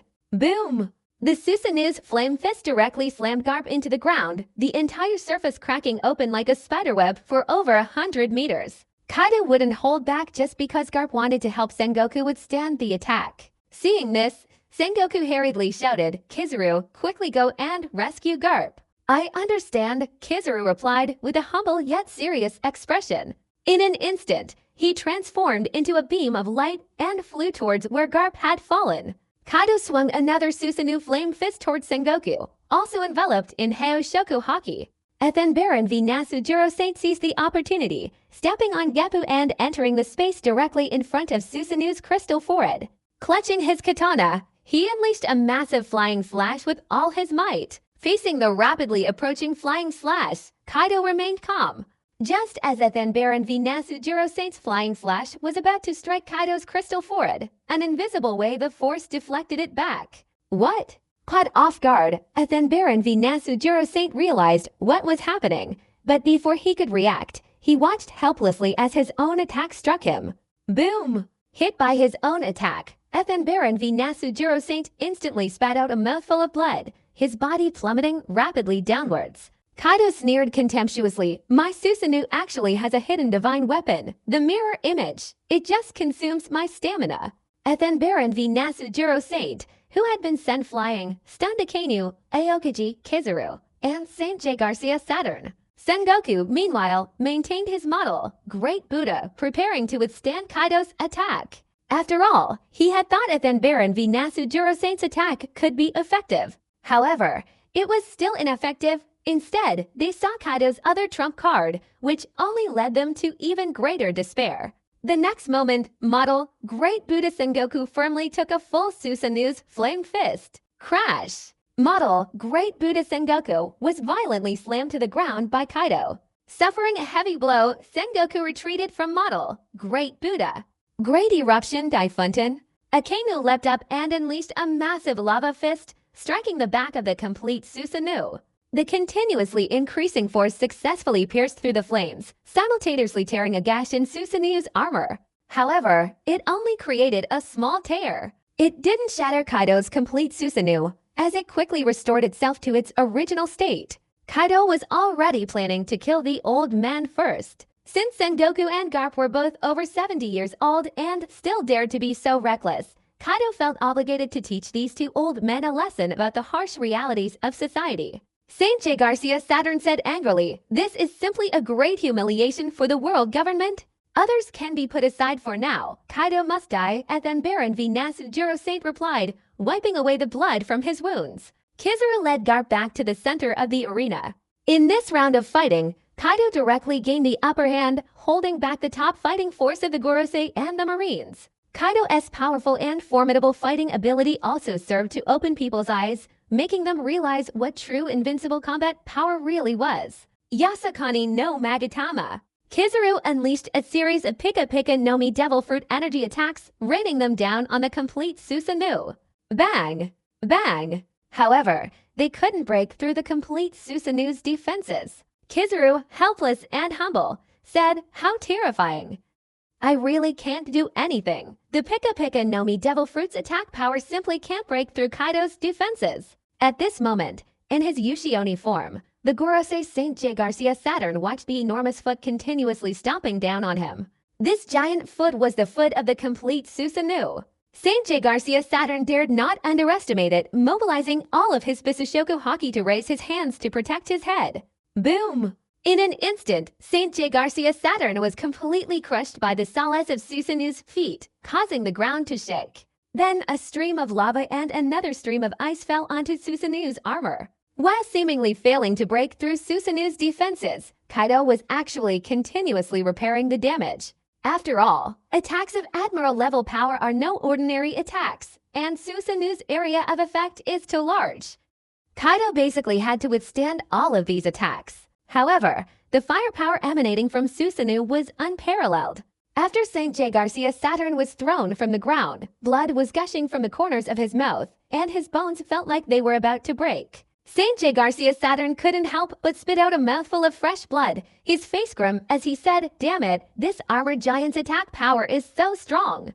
I was only stepped on, and I'm already seriously injured." If it weren't for the support of his awakened mythical Zoan power, Saint J. Garcia Saturn wouldn't dare imagine the consequences of being repeatedly attacked by Kaido. Garp stood up again and said loudly, "This Kaido-ga can't possibly maintain this gigantic armored giant indefinitely. Maintaining it must consume a lot of energy. As long as Kaido can maintain it without further depletion, then that's our chance to turn the tide." Ah! After hearing this, Kaido sneered in response, "Your analysis is quite good, but can you imagine my stamina, you foolish Marines?" However, facing 7 Emperor-level powerhouses simultaneously, Kaido honestly felt pressured. But even the two Gorosei, Sengoku, and Garp were old men, their physical strength inferior to Akainu, Aokiji, and Kizaru. Therefore, a breakthrough was necessary. Kaido planned to first reveal a weakness, then exploit it to kill another person. Continuing like this would simply become a protracted battle. For Kaido, continuing this battlefield was pointless. At this moment, Ethan Baron V. Nasujiro Saint, seeing Kaido's slight hesitation, his eyes widened and he angrily shouted, "Now, everyone attack together." Ethan Baron V. Nasujiro Saint, Saint J. Garcia Saturn, Sengoku, Garp, Akainu, Aokiji, and Kizaru, 7 of them converged their most powerful attacks on Kaido. Kaido, facing these powerful attacks, was already prepared. This was intentional. Boom! Boom! Boom! Boom! Boom! Boom! Boom! Boom! Boom! The 6 pass attacks all landed on the crystal forehead of the complete Susanu. Only Sengoku's attack was missing. At this moment, the crystal forehead of the complete Susanu was shattered, revealing Kaido's body covered in wounds and bleeding. Just as St. J. Garcia Saturn revealed a smile, Garp noticed Sengoku, and upon seeing his miserable state, instantly exclaimed, Sengoku, St. J. Garcia Saturn, Ethan Baron v. Nasujiro St. Akainu, Aokiji, and Kizaru all looked over and were shocked to see what was happening. Sengoku's limbs were bound by vines, and a flame sword pierced through Sengoku's body. This flame sword was the full form of Susanu's sword. At the same time, a branch was stuck in Sengoku's head, rapidly devouring his life force. A life force of Admiral-level power is incredibly vast, just like Cyborg Kong earlier. A single Cyborg Kong provided Kaido with enough life force to rival about 20,000 elite Marines, excluding those of captain rank and above. Currently, Sengoku provides more life force than Cyborg Kong. Cyborg Kong is over 80 years old, while Sengoku is only over 70 and still possesses mythical Zoan abilities, so the life force he provides is naturally much greater than Cyborg Kong's. This is bad. We need to save Sengoku quickly. Garp immediately rushed out, followed closely by Aokiji, Akainu, and Kizaru. They wouldn't stand idly by and watch Sengoku be killed by Kaido. The loss of one admiral was already a blow to the Navy's reputation. If another admiral were to die, the Navy would be, well, indescribable. Kaido clapped his hands and shouted, "How could I let you guys get away with this?" In an instant, countless branches formed a circle, encircling Sengoku, at least to drain his life force. At this moment, Sengoku felt his life force rapidly eroding, as if threatened by death, and an invisible force erupted within him. Even Kaido, who was devouring Sengoku's life force, was stunned. He quickly realized that the sudden surge of power was likely the awakened power of the mythical Zoan model, Great Buddha. However, this was all in vain for Kaido. Sengoku could only struggle a little longer at most. Nevertheless, as a result of their efforts, Garp, Aokiji, Akainu, and Kizaru had already broken the branches and severed the Susanu's flame blade, rescuing Sengoku. However, the rescued Sengoku was almost completely incapacitated, with only his last breath remaining. Even if he could continue to live, he would only last 2 or 3 years at most before dying. Kaido completely dispelled Susanu, slowly falling to the ground and saying regretfully, "What a pity. If you guys had been even a second slower, you could have sent yourselves to Sengoku's grave." Garp clenched his fists, angrily shouting, "Disgusting, Kaido!" Sengoku, his comrade, had been beaten to this state by Kaido, and even the death of the Cyborg Kong, the Supreme Commander. If he didn't kill Kaido, his title as a marine hero would be a disgrace. Sengoku's appearance at this moment was also extremely pathetic. Ethan Baron v. Nasujiro Saint and St. J. Garcia Saturn, seeing Sengoku's miserable state, felt their scalps tingle. In just a few short seconds, Sengoku had been reduced to this state by Kaido. If it happened to them, it wouldn't be any better. Kaido raised his spiked club, sneering, "Come on! Let's continue with the next round." How terrifying! Kizaru raised his hands, contemptuously saying, "If this continues, won't we have more casualties too?" Kizaru, eliminating pirates is our duty as Marines. Akainu strongly disagreed after hearing Kizaru's words, "Sacrifice is unavoidable. Should we let pirates continue to roam freely outside the law?" Kizaru, however, had no intention of arguing with Akainu any further and chose to remain silent. Akainu was clearly furious. Kizaru knew without a doubt. St. J. Garcia Saturn, looking at the half-dead Sengoku, said, "Kizaru, take Sengoku away." "All right," Kizaru immediately replied. This kind of thing was, of course, his favorite thing to do. At least it would temporarily shield him from Kaido's wrath. There was no other way. Kaido was simply too ruthless. Kizaru had just appeared, intending to lift Marshal Sengoku away from the battlefield when Kaido swung his spiked club, enveloped in Heishoku Haki, and was about to bring it down. What? So fast? Kizaru was momentarily stunned. Kaido's actions were too quick. He hadn't even had time to react. If he dodged, Marshal Sengoku would be in danger. If he didn't move aside, he himself would face Kaido's attack. In Kizaru's moment of hesitation, Ethan Baron v. Nasujiro Saint raised his katana to block Kizaru's attack. Bang! The spiked club instantly collided with the katana, and the powerful shockwave rapidly spread in all directions. Kizaru wasn't stupid either. He also carried the terribly injured Sengoku away from the center of the battlefield. Kaido looked at the Gorosei Ethanbaron v Nasujiro Saint who was blocking his way, and sneered, "Old man, do you think you can withstand my attack?" The next moment, Ethanbaron v Nasujiro Saint was slammed into the ground by Kaido's spiked club. Depending on his bones, they would also break and fall apart. One might imagine how much damage Kaido could inflict with a single powerful blow. Akainu appeared behind Kaido, raising his lava fist, angrily shouting, "Kaido, go to hell." Mako. The lava dog's head was blocked by a golden armor covered in Visashoku Haki. Akainu raised his eyebrows and muttered, "What? This is possible." While Akainu was stunned, Kaido instantly turned and kicked Akainu in the head, slamming him violently into the ground over 100 meters away. Boom. After sending Akainu flying, Kaido's attack didn't stop there. He swung his spiked club, preparing to continue his assault on the fallen Gorosei Ethanbaron v Nasujiro Saint. Ice Age. At this moment, Aokiji activated his Hi-Hi Nomi ability to block Kaido's movements, giving Gorosei Ethanbaron v Nasujiro Saint time to escape. Ethanbaron v Nasujiro Saint also seized the opportunity, quickly retreating to avoid Kaido's attack range. Hiding behind Marineford, the Blackbeard pirates were also present. Devon, using the Nine-Tailed Fox ability, inquired, "Captain Teach, they might end up fighting to a draw." Ha ha ha! Blackbeard Teach, his face full of ambition, laughed. "It seems so. I was planning to retreat, but it seems heaven is still looking out for me. Whether it's Kaido or the Gorosei Navy, as long as they don't have an absolute advantage, I still have a chance. It's best if that bastard Kaido gets killed, otherwise he'll be my biggest rival for the Pirate King throne in the future." Having won the previous bet, Blackbeard Teach planned to take another gamble. If he won, he could take another step forward. The other members of the Blackbeard pirates were terrified. After all, Kaido of the Beasts was too powerful. If he set his sights on them, they probably wouldn't even have a chance to survive. Shiryu of the Rain smoked his cigar and asked, "Teach, who's your target?"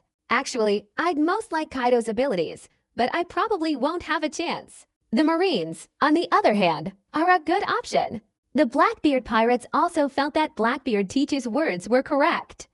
They couldn't keep their eyes on Kaido. That was too dangerous. If they had the chance, choosing the Marines was a very good decision. They had originally planned to hunt for Devil Fruit users. As long as they possess top-tier abilities, it's all about scope considerations. At this moment, Garp handed the half-dead Sengoku over to a Marine Rear Admiral, then rejoined the siege against Kaido. This Rear Admiral, carrying Admiral Sengoku, continuously retreated, moving away from the battlefield. However, his actions were immediately noticed by Blackbeard Teach. Blackbeard Teach instantly sensed his opportunity, revealing an evil smile and saying, "Beef ha ha ha, little ones. Prepare to attack. The opportunity has arrived. Our target is Marine Admiral Sengoku." That's a pretty good choice. Shiryu of the Rain, upon hearing that they were going to attack Marine Admiral Sengoku, instantly became excited. Lafitte, twirling his sword, chuckled and said, "Although it's a bit opportunistic, killing Admiral Sengoku will instantly elevate Captain Teach's reputation." Ha ha ha! Blackbeard Teach became more and more excited as he thought about it. Indeed, heaven was favoring him.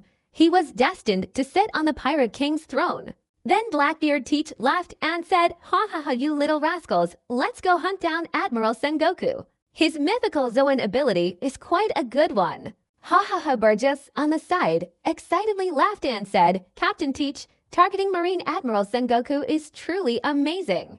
After Sengoku was moved to a slightly safer place, he slowly regained consciousness, but his condition was indescribable. The Marine Rear Admiral in charge of bandaging Sengoku's stomach wound asked with concern, "Marshal Sengoku, how do you feel?" "I'm fine. I'm lucky to have survived," Sengoku replied weakly. In that instant, Sengoku felt as if he were about to die, having narrowly escaped death. The fact that he was still alive was incredibly fortunate. At the same time, Sengoku felt his life was truly counting down. He estimated he only had a year or two left to live. Suddenly, Sengoku saw a group of people approaching him.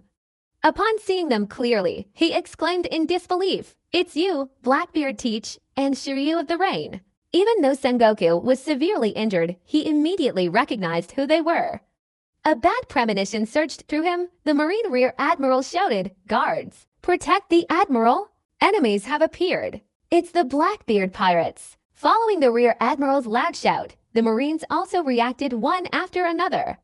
The appearance of the Blackbeard pirates also drew the attention of others. The Rear Admirals and Vice Admirals were eager to go and rescue Admiral Sengoku, but they were tightly held back by the Beast Pirates officers, making it impossible for them to provide assistance. Only the Marine soldiers, with their numerical advantage, were able to help Admiral Sengoku.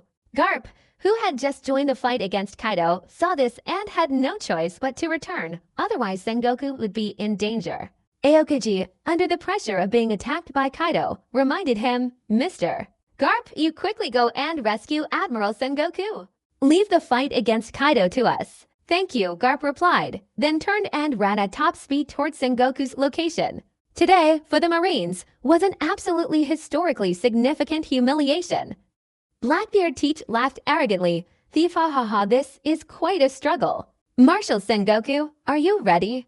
I'm here to take your life." "Blackbeard, you want to take my life?" "Not yet." Sengoku struggled to stand up. As a marshal, he couldn't just fall like this. Blackbeard Teach didn't waste any words, ordering, "You guys, go stop those hateful Marines. As for Shiryu charging at Garp, leave that to you for now." "Understood." I also wanted to test the hero Garp's strength. Shiryu of the Rain, finally showing excitement, replied. After all, being able to fight against the Marine hero Garp was a very rare opportunity. A few seconds later, a new battlefield appeared at Marineford, the Marine headquarters, which was the battlefield where the Blackbeard pirates were fighting. Having successfully escaped the Navy and returned to the Yamato pirates' ship, the Straw Hat pirates saw Ace beside them, his face filled with anger. Ace angrily exclaimed, "That bastard Teach, he's unforgivable."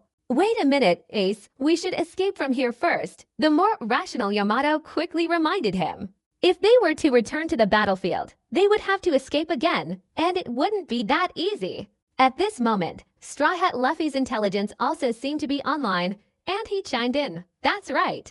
Ace, if you want revenge, wait until we leave here." I understand. Ace knew that Yamato and Luffy were right. He couldn't act rashly anymore. Blackbeard Teach's murder of Thatch was a matter of life and death. They absolutely had to avenge it. For now, they would let Blackbeard Teach be arrogant for a while longer. Just as Garp was about to rush to Sengoku's side, a figure blocked his way. Garp raised his eyebrows and said, "You are Shiryu of the Rain, the former warden of Impel Down. I didn't expect you to have fallen so low." "Ha ha." Shiryu of the Rain gripped his katana, aiming it at Garp, and laughed. "Anyway, I've had enough of those dark, sunless times. Now I've regained my freedom. Enough pointless talk." Garp was too lazy to waste words with Shiryu of the Rain. Right now, he had to quickly rescue Sengoku. He couldn't let Sengoku be killed by some mere Blackbeard. That would be the greatest humiliation for Sengoku, as a Marine Admiral. Shiryu of the Rain said, "Then I'll experience the strength of the Marine hero, Garp. If you can withstand me, then you'll see." Garp had no intention of holding back. Even though he was seriously injured at the moment, Garp didn't think Shiryu of the Rain could stop him. Shiryu of the Rain also clearly understood that his strength was no match for Garp, but his mission wasn't to defeat Garp, but to buy Captain Teach enough time.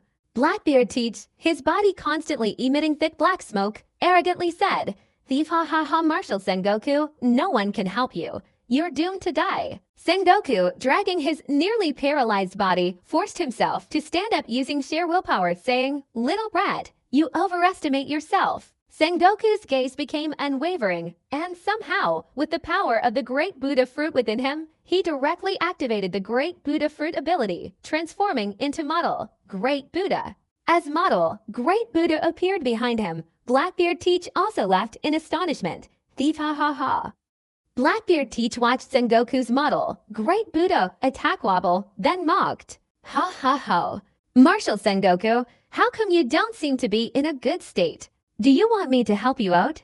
You stinking brat, who do you think you are?" Sengoku, disregarding his own safety, frantically channeled the power of Model, Great Buddha within him.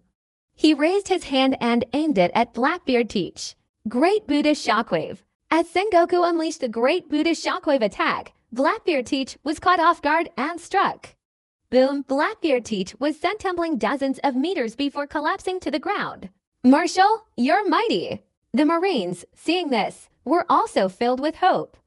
This was their admiral. How could he be defeated by Kaido and then fall so easily? Look, he's standing up again. Sengoku, being an insider, knew his own business.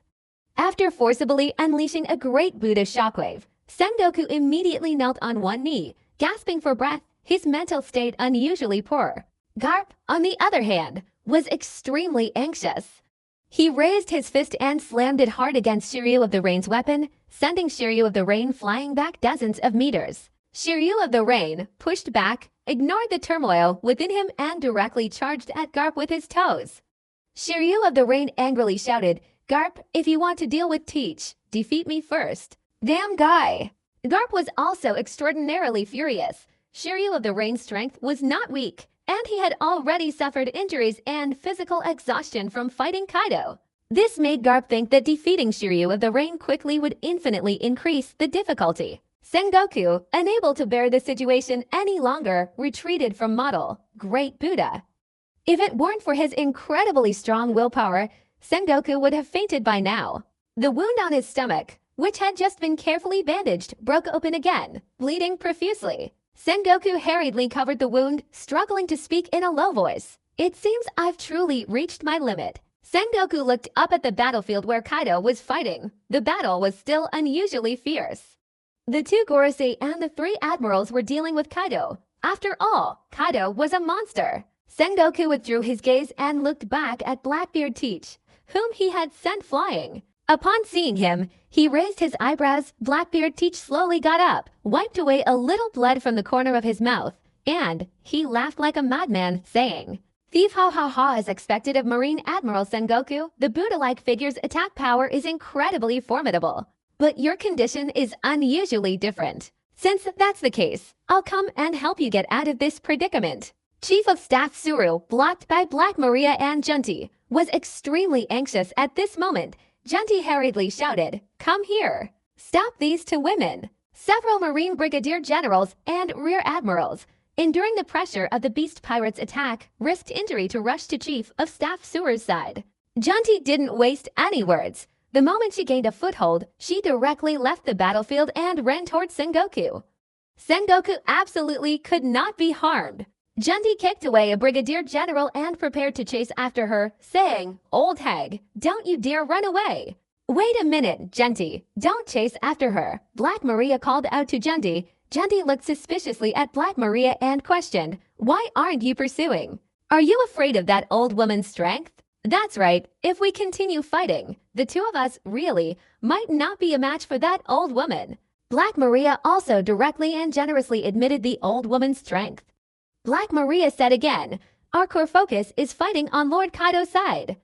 We don't need to worry about anything else. HMPH. Junti snorted, but accepted Black Maria's statement.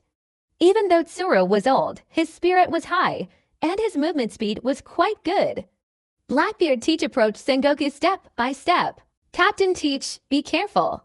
Luffy's voice rang out. Blackbeard Teach was stunned, and before he could react, he was kicked flying, rolling several meters across the ground. Tsuru went behind Sengoku and asked with concern, "Sengoku, you must persevere." Sengoku didn't argue either. It was a matter of life and death. Garp breathed a sigh of relief when he saw Tsuru arrive. Blackbeard Teach, with his vicious eyes, glared at the person who had kicked him away and sneered, "Thief ha ha ha, you're the one who ruined my plans." Marine Chief of Staff, Vice Admiral Tsuru. "Blackbeard, if you obediently retreat, I can let bygones be bygones, but if you continue to be stubborn, then don't blame me for being ruthless." Vice Admiral Tsuru only wanted to calm Blackbeard Teach down now. As for what happens afterward, that's a matter for later. Blackbeard Teach's crimes must be brought to justice. Ha ha ha, Blackbeard Teach didn't believe Vice Admiral Tsuru's talk of ghosts at all, so he shouted loudly, "You little rascals, send someone to stop this old woman." "Leave it to me, Captain Teach." Luffy easily escaped the Marines and went to Captain Blackbeard Teach's side to ask for instructions. Seeing Luffy, Blackbeard Teach said reassuringly, "Very well, I'll leave it to you. Sengoku, no matter who comes today, I'm going to take back your abilities. Sengoku took a deep breath and stood up with difficulty.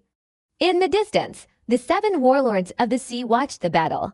Doflamingo, with his hands in his pockets, casually laughed. No interesting. That Blackbeard teach, who just gained and then gave up the 7 warlords of the sea, seems to be preparing to kill Marine Admiral Sengoku. Do you think we, as the 7 warlords of the sea, should go and help? Boring. Bo Hancock didn't even consider the possibility of being directly involved. The Blue Sea Night Jin was already thinking about how to retreat, truly not wanting to be drawn into it any further. Hawkeye Mihawk was intently watching Kaido fight the beasts, and as for other matters, he didn't care anymore. Deco Moria was secretly collecting corpses. After all, he didn't want to cause any more trouble. He needed to slowly gather his strength. Blackbeard Teach's body emitted a large amount of black smoke, which continuously spread outwards from him. Blackbeard Teach raised his hand, aiming at Sengoku, and arrogantly laughed. Thief ha ha ha Sengoku, the great Buddha martial, please open your eyes wide and see my power. Kuruzu, what's going on? Sengoku didn't even know what was happening when he was pulled away by an invisible force. The next moment, Blackbeard Teach grabbed Sengoku's shoulder, and Sengoku immediately realized something was wrong. Blackbeard Teach laughed maniacally, saying, ha ha ha, I've got you, Martial Sengoku, a devil fruit ability. Sengoku roughly guessed Blackbeard Teach's devil fruit ability characteristics.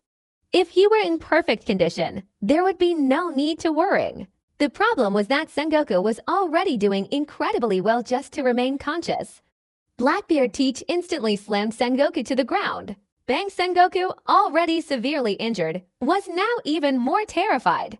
His breathing became erratic, and his consciousness became increasingly hazy. Ha ha ha! Blackbeard Teach laughed maniacally, saying, Martial Sengoku, so you're seriously injured. You can't even withstand one of my attacks and are about to fall into a coma. Heaven truly favors me. Garp, seeing his closest friend about to die, his eyes turned even redder.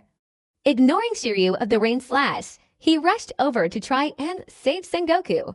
Shiryu of the Rain roared, old man, if I let you pass right in front of me, how can I possibly show my face? Shiryu of the Rain's efforts were mainly to gamble on Blackbeard Teach, since Blackbeard Teach claimed he could become a dual devil fruit user, just like that monster Kaido. It was worth a try. Therefore, stopping Garp at this crucial moment, Shiryu of the Rain was also risking his life. Meanwhile, on Kaido's side of the battlefield, Akainu was extremely unlucky to be targeted by Kaido, who specifically focused on attacking Akainu alone, so Akainu was suffering immensely. Moreover, Kaido's attack power exceeded that of a king-level being, inflicting exceptionally high damage on Akainu. At this time, Kizaru, while continuously firing laser beams at Kaido, requested instructions. Lord Nasujiro Saint and Saint Saturn, please allow me to go and reinforce Martial Sengoku. After all, the danger over there seems very great. Kizaru, attack Kaido with all your might. We must take Kaido down today. Saint J. Garcia Saturn immediately rejected Kizaru's suggestion without hesitation. At this moment, Saint J. Garcia Saturn truly realized the threat Kaido posed. If he didn't capture Kaido, he would have to kill him. The future will absolutely 100% threaten the dominant world government. Ethan Baron v. Nasujiro Saint also thought the same, saying, even if Kaido is a monster, his stamina is waning now, and his condition is deteriorating. I know, Kizaru said helplessly. Since the Gorosei had said so, should they continue to resist? Aokiji, however, fell silent, focusing solely on attacking Kaido. Akainu was the most frustrated. His face was covered in blood, his body riddled with internal injuries, and several bones broken. Kaido himself was indeed in a weakened and injured state, but he could still overpower these people. Lightning Ring Lightning Release. Kaido unleashed a powerful Haoshoku Haki attack, imbued with lightning, and slammed it hard into Akainu's chest. Crack! Akainu's ribs were fractured, and he was also violently slammed to the ground by Kaido's spiked club, causing the ground to shake. The Marineford headquarters was now in utter chaos. Aokiji and Kizaru gasped in shock at this sight. Thankfully, Kaido wasn't targeting them, otherwise, they would have been the ones suffering. However, Aokiji and Kizaru also realized that if Akainu fell, they would most likely be among those next time. In his Yoshioni form, Saint J. Garcia Saturn sees the opportunity to attack Kaido, instantly appearing behind him and launching a surprise attack, stabbing Kaido in the back with his spider claws. Saint J. Garcia Saturn, with a crazed expression, said, "Kaido, no matter how strong you are, facing so many attackers, let's see how long you can last." Kaido swung his staff and struck Saint J. Garcia Saturn in the head, sending him flying. Meanwhile, Blackbeard Teach successfully killed Sengoku. Blackbeard Teach looked at the lifeless Sengoku in his arms and laughed. "Thief, ha ha ha, old man. You wanted to counterattack me before you died. You almost succeeded. Well then, Burgess, come here, Captain." Burgess ran to Captain Blackbeard Teach with a piece of black cloth. Marshal. The Marines were all heartbroken. This summit battle was a huge blow to them. And the beast pirates didn't want their enemy, the Marines, interfering, as this was something that could disgust the Marines. It's just that they didn't know what Blackbeard Teach wanted to do. Vice Admiral Tsuru, while blocking Laffitte's attack, said with a grim expression, "Blackbeard, what does he want to do?" After Burgess covered Blackbeard Teach and Sengoku's bodies with a black cloth, Garp slammed his fist into Shiryu of the Rain's chest, angrily shouting, "Blackbeard, today I will personally send you to hell." Approximately half a minute later, Burgess threw away the black cloth. Blackbeard Teach closed his eyes, revealing a maniacal smile, saying, "Thief, ha ha ha." The members of the Blackbeard pirates all showed satisfied smiles. It seemed their Captain Teach had succeeded. They didn't care about the damage inflicted on the Marines earlier, and the Blackbeard pirates, including Shiryu of the Rain, all moved behind Blackbeard Teach. Blackbeard Teach slowly opened his eyes, once again laughing maniacally. "Thief, ha ha ha, Navy. Let me show you the power I've just acquired." Blackbeard Teach, with a large amount of black smoke constantly emanating from his body, arrogantly laughed and said, "Ha ha ha, first, this is my Logia-type Yami Yami no Mi ability. And next is..." As soon as Blackbeard Teach finished speaking, besides the black smoke emanating from his body, golden light began to appear. This scene was exactly the same as when Sengoku transformed into model, Great Buddha. Garp, Tsuru, and all the Marines widened their eyes in disbelief as they watched Blackbeard Teach finally transform into model, Great Buddha. Only this model, Great Buddha, was Blackbeard Teach himself. Devin licked his lips and smiled, saying, "It seems Captain Teach has succeeded. Yeah, with this, we won't need to disband this time." Shiryu of the Rain lit a cigar and replied with a laugh. The other members of the Blackbeard pirates all wore excited expressions on their faces. Their Captain Teach's success meant that the Blackbeard pirates were about to take another step forward. Blackbeard Teach, the giant golden model, Great Buddha, was grinning maniacally. Suddenly, a figure appeared above his head. Garp's right fist, enveloped in Heishoku Haki, slammed violently into Blackbeard Teach's head. Bang! The entire colossal golden model, Great Buddha Blackbeard, crashed to the ground. Captain Teach. The Blackbeard pirates members were stunned. One moment they were laughing excitedly, the next their Captain Teach had been knocked down.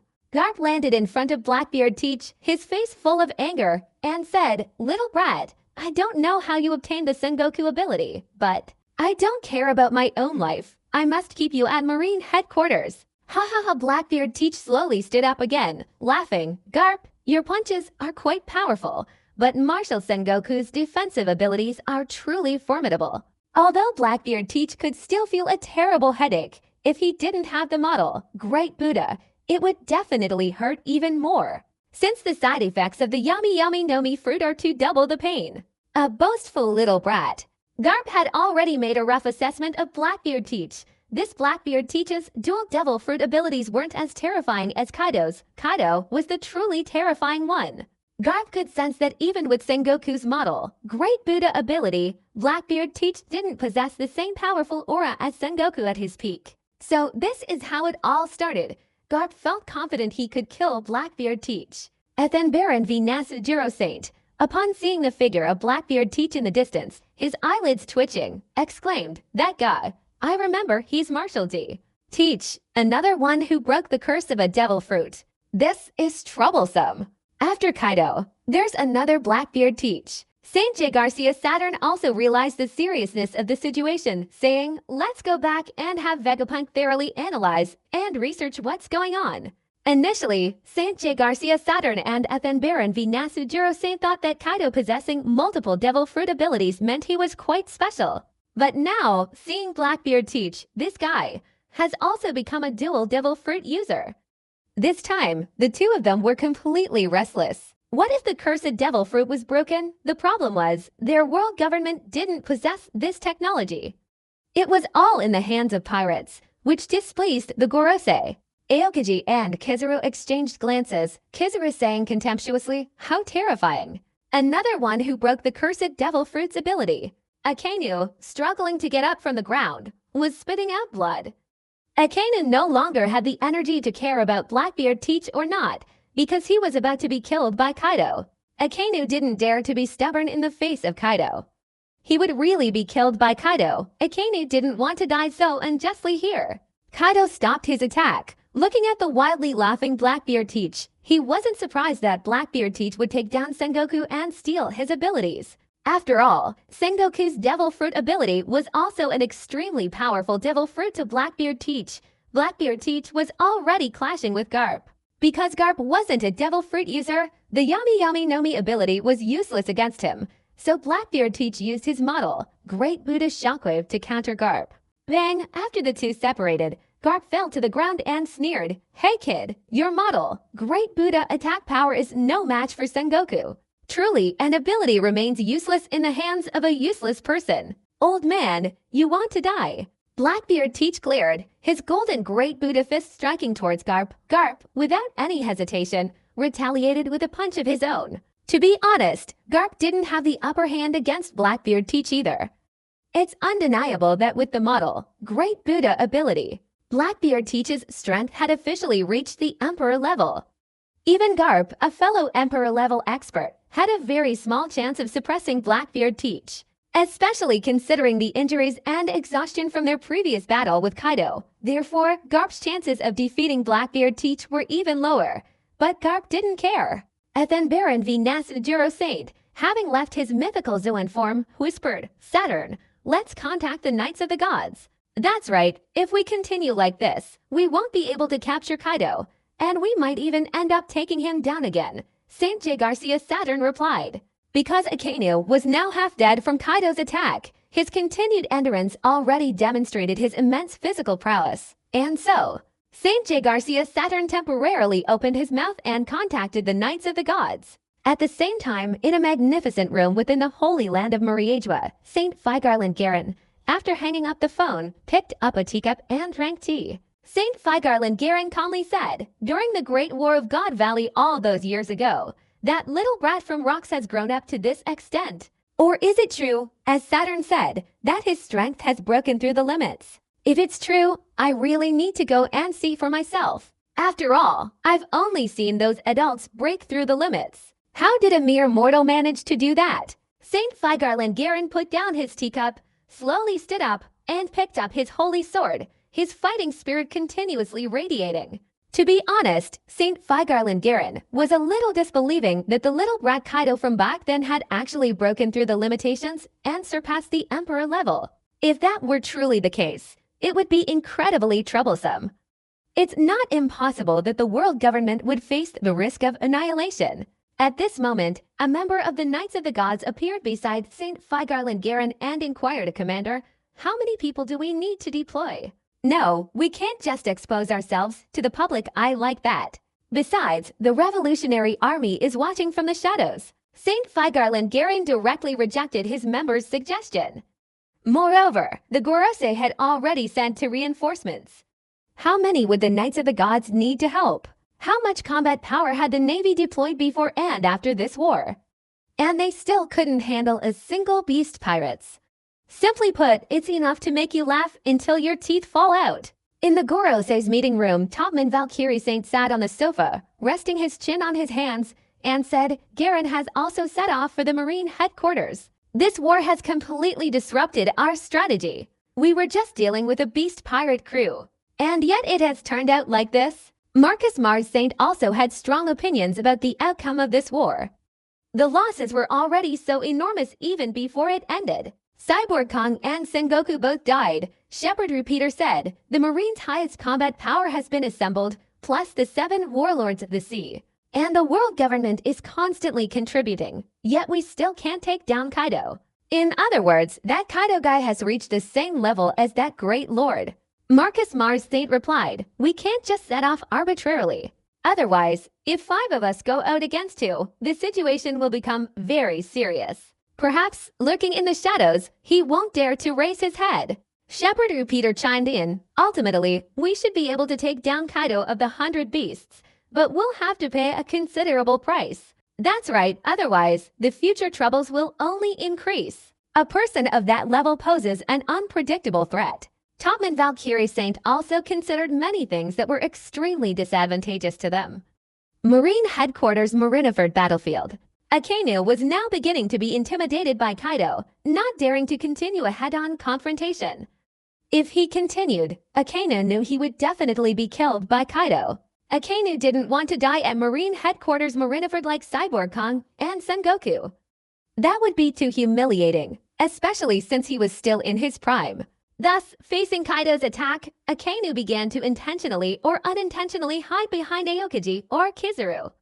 As for the 2 Gorosei behind him, Akainu indicated he wouldn't dare, unless he didn't want to continue working in the Marines anymore. Kaido also noticed this, and since Akainu intended to do so, he went along with it. After all, Aokiji and Kizaru would definitely be disgusted by Akainu's actions. And indeed, they were disgusted by Akainu's actions. Now Aokiji and Kizaru were constantly cursing Akainu in their hearts. Initially, they could have avoided Kaido's attacks, but now they were forced to help Akainu take them. After acquiring the model, Great Buddha ability, Blackbeard Teach became completely fearless. Facing the so-called Marine Hero garb, Blackbeard Teach displayed unwavering confidence. However, Blackbeard Teach didn't gain any advantage in combat. He was nothing like Kaido, who could fight 5 opponents simultaneously and overpower them all. What does that even mean? Blackbeard Teach himself had to use all his strength just to deal with Garp. If he were fighting 5 Emperor-level generals like Kaido, Blackbeard Teach would have been killed by now. At this time, Black Maria, Junji, Robin, Nami, Nojiko, Monet, Hiyori, and the other women gathered together. Nami inquired, "This war, I don't know when it will end. Judging by Lord Kaido's demeanor, it seems unlikely to be over anytime soon. And the Beast Pirates have already suffered over half their casualties. Don't worry, casualties at the bottom ranks can be quickly replenished. What's truly concerning is the loss of core strength. That would be a real loss for the Beast Pirates." Black Maria was relatively open-minded. In her view, as long as the core strength didn't suffer any losses, the Beast Pirates wouldn't be severely weakened. While large-scale losses at the bottom ranks would indeed affect their overall fighting strength, the easiest to replenish was the bottom ranks. Once they won this war, upon returning to the New World, a large number of people would naturally want to join the Beast Pirates. Therefore, replenishing the bottom ranks would be effortless. The preface was also very direct, saying, "Headliners and the wealthy group also suffered losses, but it's not a problem. Look at our Lord Kaido. He's an invincible force." Nojiko patted Nami's shoulder and smiled, saying, "Okay. Nami, you don't need to worry. We'll definitely be able to return to Wano safely in the end." Nami nodded in response. Robin, however, considered a possibility. The world government might send more reinforcements, and they certainly wouldn't be ordinary people, but rather people of the same rank as the Gorosei. After all, the Navy and the world government certainly wouldn't dare lose this war. When St. Feigarland Garen arrived at the Marineford headquarters, he saw the scene of utter devastation. It was hard to imagine that the Marine headquarters, representing justice, would be destroyed like this. St. Feigarland Garen frowned and commented, "It seems this is the most humiliating moment the Marines have experienced in 800 years." Many people noticed St. Feigarland Garen's arrival at the battlefield. Doflamingo was instantly shocked, laughing, No, interesting. Even this one has come out. It seems this war won't end so easily today. Who is that old gentleman? Jin was quite curious about that old gentleman, as he had never heard of this person before. Bo Hancock and Gecko Moria both recognized St. Feigarland Garen. Mihawk, with his Hawkeye, instantly recognized that this person's swordsmanship was also extraordinarily powerful. Indeed, the world government's internal workings were full of hidden talents. At this moment, the world government's hidden forces were beginning to be revealed to the public. If it weren't for this war, no one would have known how much combat power the world government possessed. Now that they could witness it, they understood that the world government's rule over the world for 800 years was not without reason. And as the world government continuously invested its top-tier combat power, the confidence of the Marines also steadily increased. The pirates of the Beast Pirates couldn't help but feel worried, though as long as their leader, Kaido, hadn't fallen, they would always remain confident. Garland Garen, after scanning the battlefield, locked his gaze on Kaido of the Beast Pirates and charged forward.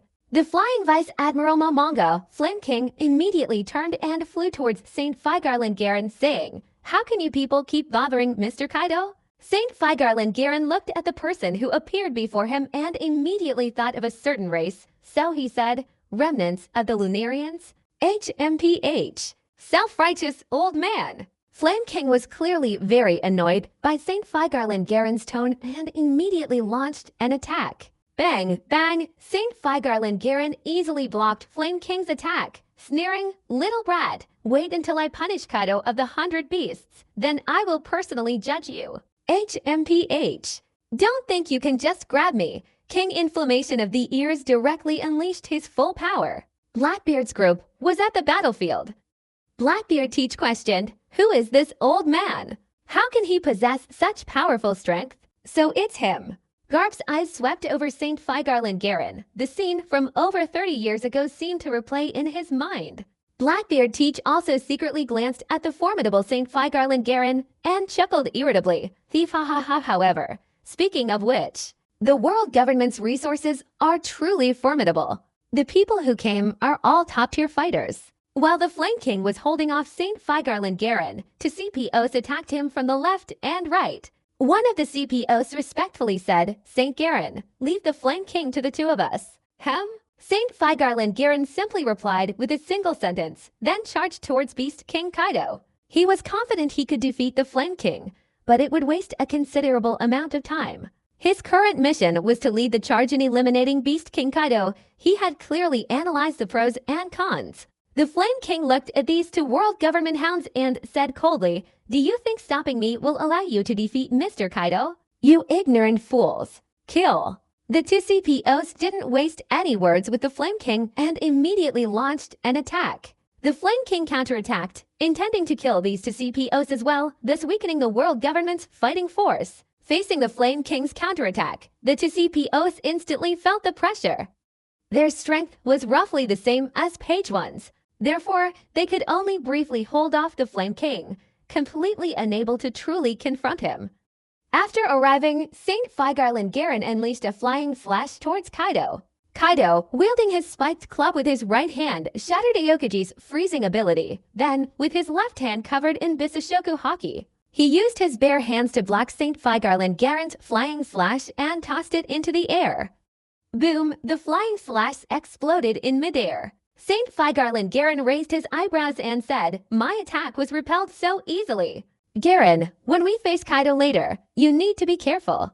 Kaido is really strong, genuinely strong. He's broken through all limits." Along with St. Garen, and then Baron V. Nasujiro Saint, who is also a master swordsman, kept emphatically stating. St. Garland Garen said, "From the moment he casually deflected my attack just now, I knew this mortal Kaido had broken through a limit we couldn't break." That's right. So today, no matter what, we must kill Kaido. Otherwise, there will be endless trouble. St. J. Garcia Saturn also acknowledged Kaido's power. This kind of power even made them, as Gorosei members, feel fear, a fear they had never experienced before. Aokaji, Kizaru, and Akainu, with his broken right leg, struggled to reach the Gorosei. St. Garland Garen looked at Admiral Akainu's miserable state and said dismissively, "This time, Admiral, you're not quite up to par." "You?"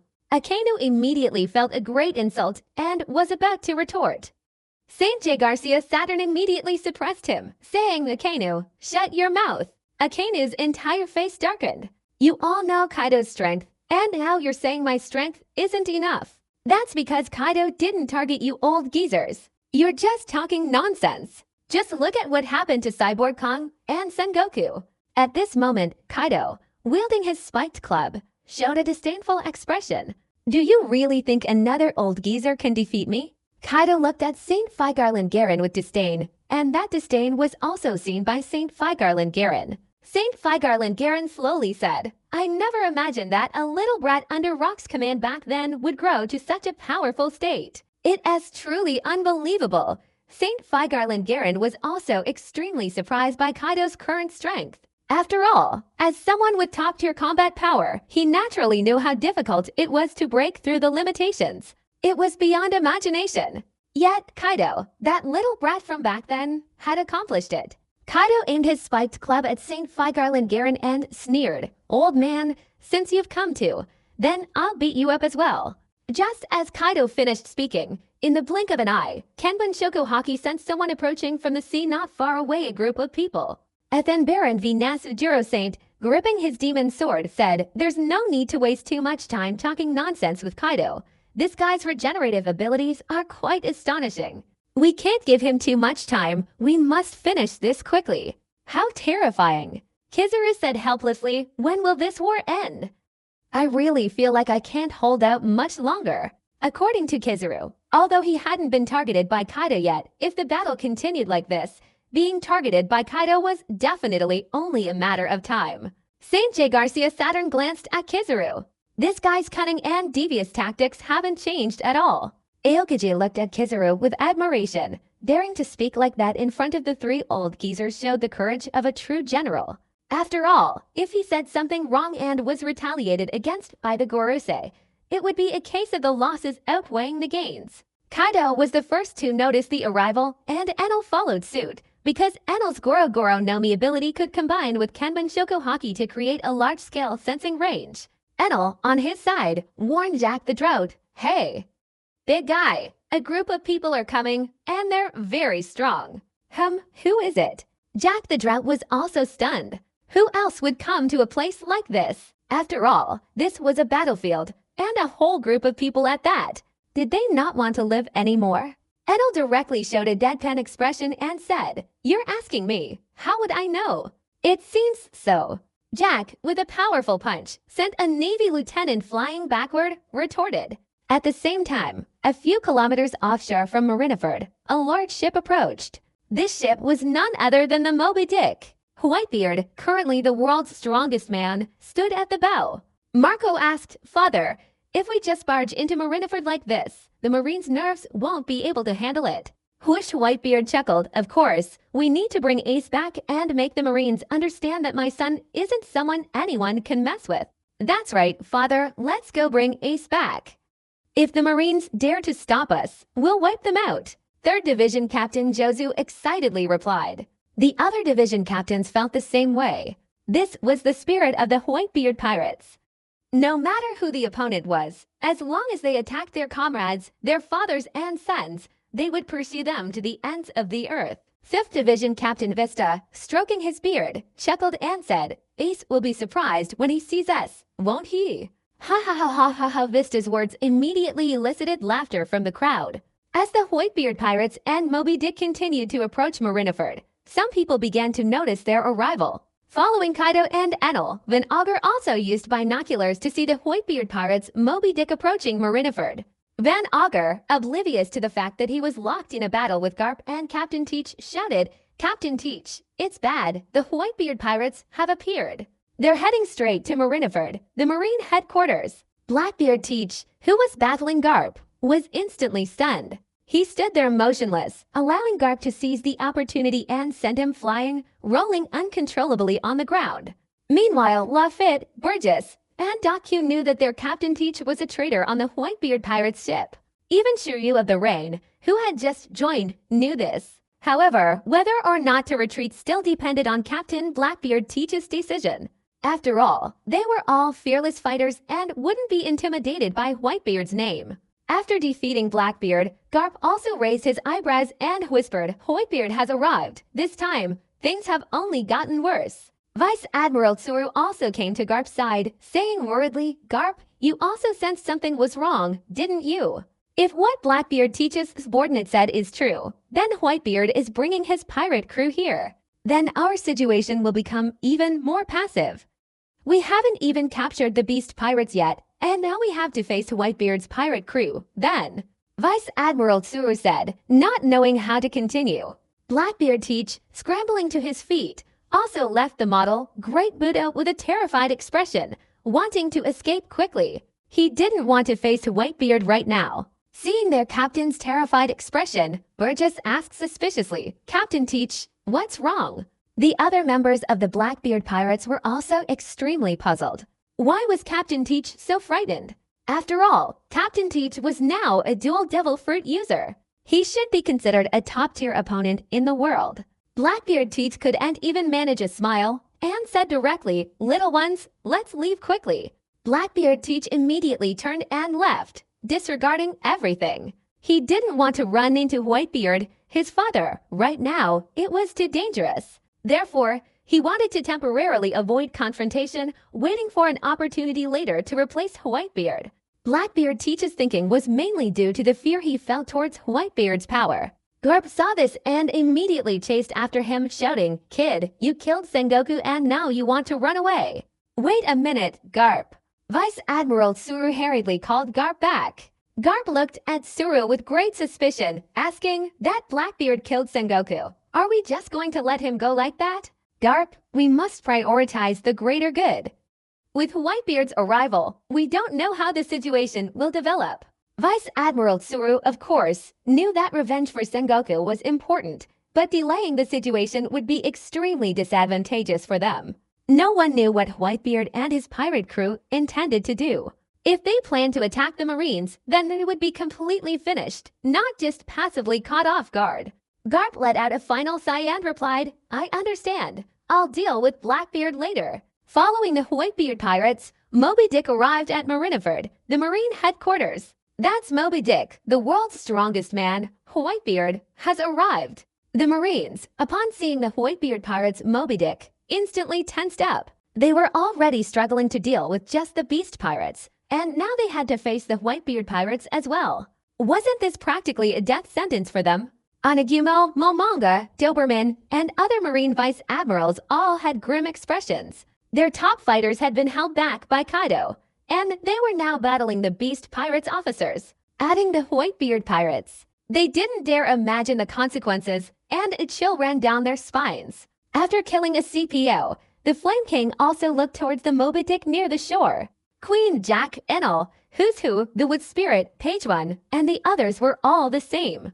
They hadn't expected the Whitebeard pirates to come to Marine headquarters. Monet, standing beside Black Maria, whispered, "The Whitebeard pirates, aren't they here to attack the beast pirates?" "That's impossible. Whitebeard wouldn't do that," Black Maria replied. Gendo added, "If they attack us, they attack us. We beast pirates aren't afraid of many opponents." Doflamingo, Boa Hancock, and Gecko Moria had varying expressions. Hawkeye Mihawk, however, looked expressionlessly at the figure in the distance. That figure was Whitebeard. The Blue Sea Night Jin was quite excited and also ran towards Moby Dick's location, as he greatly respected his father, Whitebeard. Whitebeard, accompanied by his squadron captains and a group of pirate subordinates, slowly descended from Moby Dick. Both the Marines and the beast pirates ceased fighting. At this moment, Ace, along with Yamato, Luffy, and their companions, approached his father. Ace said emotionally, "Father, everyone, I've made you all worrying." "Ace, it's good that you're all right." Marco patted Ace and the others on the shoulder. As long as Ace was safe, they were relieved. The squadron captains also smiled. Whitebeard chuckled and said, "It's all over now, wait for me. I'll go meet some old friends, then I'll take you home." "Okay, father," Ace dared not refuse. He had already made such a long trip for his father. Kaido also stopped fighting, watching Whitebeard and his men approach. When Whitebeard arrived, he laughed and said, "It's really something, Kaido. You're very talented. You've beaten the Marines to this state. It's truly unexpected." To be honest, Kaido's achievements were indeed incredibly impressive, scattering the Marines' ranks. Even the Gorosei and that guy couldn't gain any advantage.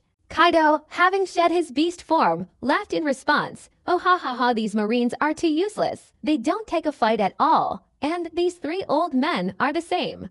Every move they make is so weak, they're probably on their way to the grave. They have no real strength. Phi Garland, Saint Garen, Saint J. Garcia Saturn, and Van Baron v. Nasujiro Saint's faces instantly turned a liver-like color. They had long held high positions. Where did such a serious humiliation come from?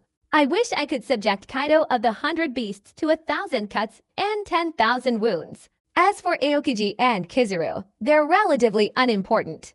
After all, they have thick skin, and whatever Kaido says, they just ignore it. Akainu is different.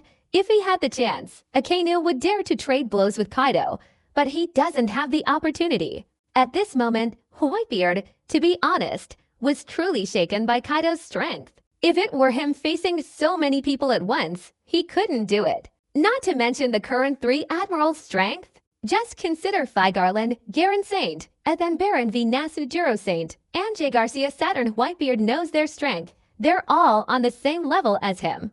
Even if there's a difference in strength, it's not that big, and it would take a long time to determine a winner.